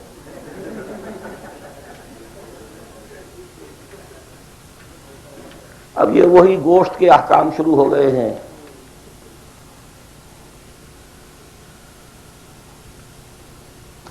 میں یہ سوالات آج نہیں لینا چاہتا. میں نہیں چاہتا کہ آپ لوگوں کا ذہن جو اصل تھیم ہے میری گفتگو کا اس سے ذرا ادھر ادھر ہٹے. جی آپ کی بہت سی تقریروں میں پہلے بھی میں نے سنا ہے کہ آپ نے پرفیکٹ کیا ہے کہ یہاں کی بجائے آپ پاکستان میں جو اسلامی نظام کو برپا کرنے کے لیے پرفیکٹ کرتے ہیں، لیکن بہت سے علماء کے دوسرے جو اس میں مولانا یوسف اصلاحی صاحب بھی اور دوسرے بھی ہیں وہ اس چیز کو کہتے ہیں کہ جو لوگ یہاں آگے ہیں یہ اللہ تعالیٰ کا ایک پروگرام تھا جس کے تحت اس نے ان کو یہاں پہنچایا ہے، اور ان کا یہ کام ہے کہ یہاں اس کام کو جتنا بھی ہو سکتا ہے آگے لے کے جائیں چلیں. اور جو لوگ چلے ہیں اس میں الحمدللہ بہت زیادہ صلاح کے جو ہے نا کام سے آگے بڑھے ہیں، غیر مصنوع ہیں. اس کے متعلق آپ کی کیا کیا خیال ہے؟ یہ سوال ریکارڈ ہو گیا ہوگا یا نہیں ہوا ہوگا؟ چلیے جواب سے سمجھ میں آ جائے گا کہ سوال کیا ہے. دیکھیے میں نے ایک بات عرض کی تھی، جو شخص کہیں پیدا ہوا ہے اس کے اوپر پہلی ذمہ داری اسی جگہ کی ہے. اسی جگہ کی زبان کو وہ صحیح سمجھتا ہے، صحیح بولتا ہے، اسی زبان میں وہ صحیح کمیونیکیٹ کر سکتا ہے. یہ ہے شریعت کا مستقل اصول. اب اگر کوئی یہاں پیدا ہوا ہے، چاہے اس کے والدین آ گئے تھے یہاں پر لیکن وہ تو پیدا یہیں ہوا ہے، اس کے اور جو یہاں کے نیٹو امریکنز ہیں ویدر بلیک اور وائٹ کوئی فرق نہیں میرے نزدیک. آنا نہ آنے کا فیصلہ جو بھی تھا وہ ان کا نہیں ہے، وہ ان کے والدین کا تھا. اور جہاں وہ ہے وہیں انہیں کام کرنا، یہی کام کرنا ہے. طے یہاں پر بھی ہو جائے گا کہ یہاں پر بھی وہی ریشو پروپورشن وہی ہو، پرائرٹیز وہی ہو. یہ فیصلہ اب ہر شخص خود کر سکتا ہے کہ میرے ہاں واقعتاً ریشو پروپورشن کیا ہے. بل الانسان علی نفسہ بصیرہ ولو القی معاذیرہ. آپ میری زبان بند کر سکتے ہیں اپنے جوابات کے ذریعے سے، آپ کا دل بتا دے گا کہ آپ کی ریشو پروپورشن اس وقت کیا ہے. اگر ریشو پروپورشن درست ہے تو یہاں پر بھی اور کسی اور جگہ پر بھی بالکل برابر ہے، کوئی فرق نہیں، ایبسولوٹلی نو ڈفرنس. البتہ ایک اور چیز یہ ہے کہ کہاں آپ دیکھتے ہیں کہ فرض کیجئے کسی شخص کی ریشو پروپورشن ٹھیک ہو گئی کہ مجھے جینا ہے مرنا ہے اسلام کے لیے. فیزیبلٹی رپورٹ دیکھتا ہے کہ میرے پاس جو ٹائم ہے، میرے پاس جو وقت ہے، میرے پاس جو صلاحیت ہے، اس کا بہترین میکسیمم آؤٹ پٹ کہاں ہو سکتا ہے. یہ ایک بالکل دوسری بات. For people belonging to Pakistan the maximum benefit can be in Pakistan, not here. یہ بالکل دوسری بات. آپ کے بھائی بند وہاں، آپ کے بیک گراؤنڈ کو جاننے والے وہاں، آپ کی اخلاقی جو ہے ذمہ داری وہاں کی، وہاں کی آپ کی پیدائش ہے، وہاں کی آپ کی بنیادی تعلیم تھی، یہ اپنی جگہ پر ہے. اور دوسرے یہ کہ جو بھی ہمیں اطلاعات ملی ہیں حضور صلی اللہ علیہ وسلم سے، اس سے یہی نظر آتا ہے کہ اسی ریجن میں اسلام کا بول بالا ہوگا. لیکن ظاہر بات ہے یہ میں امریکن سے نہیں کہہ رہا ہوں، میں عربوں سے نہیں کہہ رہا ہوں، جو بلیک امریکنز ہو یا وائٹ امریکن ان سے نہیں کہہ رہا ہوں. تو یہاں کے کام کریں، کیا پتہ اللہ تعالیٰ اس سرزمین کو پسند کر لیں. بہرحال جو یہاں آ گئے کسی وجہ سے آئے، اب اس کو بھی چھوڑ دیجئے، وہ ماضی کا ہے. ان کے لیے یا تو اگر تو طے کر لیں کہ اب حقیقت میں چاہے فاقہ آئے چاہے کچھ ہو ہمیں کام یہ کرنا ہے، تو پھر تو میں پاکستانیوں کے لیے تو پریفر کرتا ہوں، اسپیشلی دی فرسٹ جنریشن، وہ اپنی اگلی جنریشن یہاں سے بلوا دیں کام اور آئیں واپس. ان کے بھانجے بھتیجے اور بھائی اور سالے اور بہنوئی سارے وہاں رہتے ہیں، بہت سو کے ماں باپ بھی وہاں پر ہیں. And we have much at stake over there. The only country in the whole of the world which was founded in the name of Islam. Maulana Abul Kalam آزاد تک کا کہنا یہ، حالانکہ وہ پاکستان کے بہت مخالف تھے، لیکن پاکستان بننے کے بعد انہوں نے کہا اب پاکستان کے ساتھ اسلام کی عزت وابستہ ہے. تکبیر، اللہ اکبر، تکبیر، اللہ اکبر. یہ ہے. اسی طرح مولانا مدنی رحمۃ اللہ علیہ نے فرمایا، حالانکہ پاکستان کے شدید مخالف تھے، ڈابھیل تشریف لائے ہوئے تھے وہ، وہاں کسی نے چھیڑ دیا انہیں، پارٹیشن کے کچھ عرصے کے بعد کی بات ہے. پاکستان کے بارے میں کیا خیال ہے، وہ سمجھ گئے کہ یہ کیا چاہتا ہے مجھ سے. انہوں نے کہا کہ بھائی مسجد کے تعمیر ہونے سے پہلے اختلاف ہو سکتا ہے کہ یہ جگہ صحیح ہے یا نہیں ہے، کیا سائز ہونا چاہیے، کیا بننا چاہیے۔ مسجد بننے کے بعد مسجد مسجد ہے، اس کی حفاظت ہر صاحب ایمان کا فرض ہے۔ ہمیں اختلاف تھا، پہلے تھا، یہ مولانا مدنی کہتے ہیں، اور یہ مولانا محمد مالک کاندھلوی، وہ بھی اب فوت ہو چکے، انہوں نے ہماری قرآن کانفرنس کے اندر یہ جب قول سنایا، میں چیخ پڑا، میں نے کہا مولانا کہاں آپ یہ چیزیں چھپا کر بیٹھے ہوئے ہیں؟ پاکستانی تو سب کے سب آج بھی گالیاں دیتے ہیں مولانا مدنی کو، آپ نے بتایا نہیں یہاں پر کہ مولانا مدنی کا تو یہ موقف تھا پاکستان بننے کے بعد، پہلے اختلاف تھا، ٹھیک ہے۔ بہرحال جہاں تک میرا معاملہ ہے، سمجھ لیجئے کہ میں اصولی اعتبار سے دنیا میں کہیں بھی یہ کام کوئی بھی ہو کرے، ٹھیک ہے، لیکن یہ کہ پرائرٹیز یہ ہو، اس کی شکل یہ ہو، یہ انگلی کٹا کے شہیدوں میں نام نہ لکھوایا جا رہا، صرف تھوڑی سی کلچرل ایکٹیویٹی اور کچھ کمیونٹی ورک اور کچھ یہ اور کچھ وہ، کچھ سوشلائزیشن، اینڈ دس از دعویٰ۔ خدا کے لیے اس دھوکے سے اپنے آپ کو نکالنے، کریں اس ریشو پروپورشن کے ساتھ تو جہاں بھی چاہیں کریں، لیکن یہ ہے کہ میرا اپنا ایک اندازہ ہے، اور وہ یہ ہے کہ چاہے اس کا امکان ہے کہ ہمیں سخت قسم کی کوئی بیٹنگ جو ہے ہندوؤں کے ہاتھوں اور پاکستان اور انڈیا کے ہاتھوں ہو، لیکن پھر بھی بالآخر اسلام کا بول بالا اسی خطہ زمین سے ہوگا۔ اقول قول ھذا واستغفر اللہ لی ولکم ولسائر المسلمین والمسلمات۔